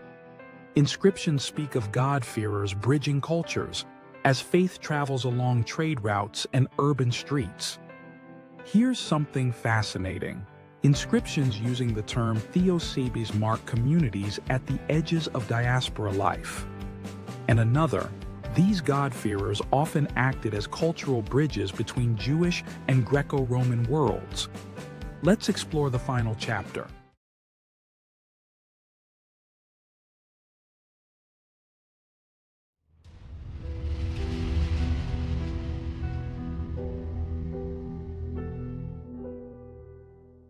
In the 13th chapter of the New Testament book, the Acts of the Apostles, the Apostle Paul travels to the city of Antioch of Pisidia, located in Western Asia Minor. There he visited the synagogue to try to persuade the people that Jesus was the promised Messiah, a man from the line of King David himself. However, before Paul launches into his speech, notice how he addresses his audience. So Paul stood up and motioning with his hand said, "Men of Israel, and you who fear God, listen." That's kind of odd language. Why would Paul say, "Men of Israel, and you who fear God"? If he was speaking to a Jewish audience, this might seem like a redundant statement. Well, the phrase translated from the Greek as "you who fear God" might actually be a technical term, a term referring to non-Jewish people who were interested in Jewish beliefs and practices. So interested that they would actually attend synagogue meetings, even when they had not yet converted themselves. The book of Acts consistently differentiates between Jews and God-fearing Greeks, as Paul bounces from one synagogue to another around the Mediterranean. For example, in Acts 17, he arrives in Thessalonica, and upon visiting the synagogue, he convinces both Jews and Greeks. Some of them were persuaded and joined Paul and Silas, as did a great many of the God-fearing Greeks. Again, notice that word God-fearing, and notice the differentiation between Jews and Greeks. Variations of this phrase, God-fearing or pious, appear again and again in the book of Acts, and seem to reference these Greeks and Romans who were interested in Jewish customs. Josephus mentions a similar phenomenon. In his book, The Jewish War, he mentions non-Jewish women in the city of Damascus adopting Jewish religious practice. And he says that the Jews in the city of Antioch always drew to their religious ceremonies a great multitude of Greeks whom they made in some way a part of themselves. As we see in these texts, non-Jews were apparently attending local synagogues and affiliating with local Jewish communities outside of Judea. This might point to the social context of Paul's so-called missionary journeys, traveling to local synagogues and finding a receptive audience among so-called non-Jewish God-fearers. But do we see something similar in the archaeological record? So far in this series, we focus mostly on the regions in and around Judea, and there are some prominent examples of ancient synagogues in this region. There is a synagogue at Masada, a beautifully preserved example on the shores of the Sea of Galilee at the town of Magdala, and another example in the Golan Heights at the town of Gamla. But in the book of Acts, Paul visits synagogues in the other corners of the Roman Empire, Syria, Asia Minor, and Greece. Scholars sometimes call these Jewish communities the Jewish diaspora, referring to the Jews living outside of Judea. And sure enough, archaeologists have discovered ancient synagogues all over the Mediterranean world. One example was discovered in the city of Priene, located in western Asia Minor. There, the Jewish community converted a house into a synagogue. Archaeologists discovered a niche in the wall where they once kept their Torah scroll, as well as several images of the menorah engraved in the stones of the synagogue. Another prominent example is the synagogue in the city of Sardis, located northeast of Priene. There, archaeologists discovered a huge synagogue that dates to around the 3rd or 4th century, consisting of a long assembly hall and an impressive shrine for the Torah scroll. So even though they are relatively rare, diaspora synagogues are archaeologically attested throughout the Eastern Mediterranean. But what evidence do we have for non-Jewish people joining the community? Over the decades, several inscriptions have come to light using the epithet God-fearer or God-fearing, which might be archaeological evidence of the technical term that we saw in our textual evidence. Many of these inscriptions are dedications from wealthy benefactors in the community. For example, check out this inscription from Tralles in Western Asia Minor, which is a dedication from a pagan woman who paid to refurbish the local synagogue. This is a donor inscription. A modern analogy would be a rich philanthropist donating money to a building project on a college campus. Sometimes the whole building is named after the philanthropist, or sometimes just a single room, and sometimes you'll just see plaques on the wall or stone pavers that name the donors. This example from Tralles is kind of the same idea. Some woman named Capitolina, probably a wealthy local benefactor, donated to the synagogue. She was a member of a powerful local family that included a proconsul of Asia Minor, and her husband apparently was a senator and a priest of Zeus. In other words, this woman was probably pagan, but she calls herself a God-fearer, using a Greek word related to the same word used in the book of Acts to describe God-fearing Greeks. Thus, she may have been one of these non-Jewish individuals curious about Jewish customs, and who loosely affiliated herself with the community. Donor inscriptions happen to be the most common attestation of God-fearers in the Roman Empire. At the Sardis synagogue that I mentioned earlier, archaeologists discovered 6 inscriptions that labeled donors as God-fearers.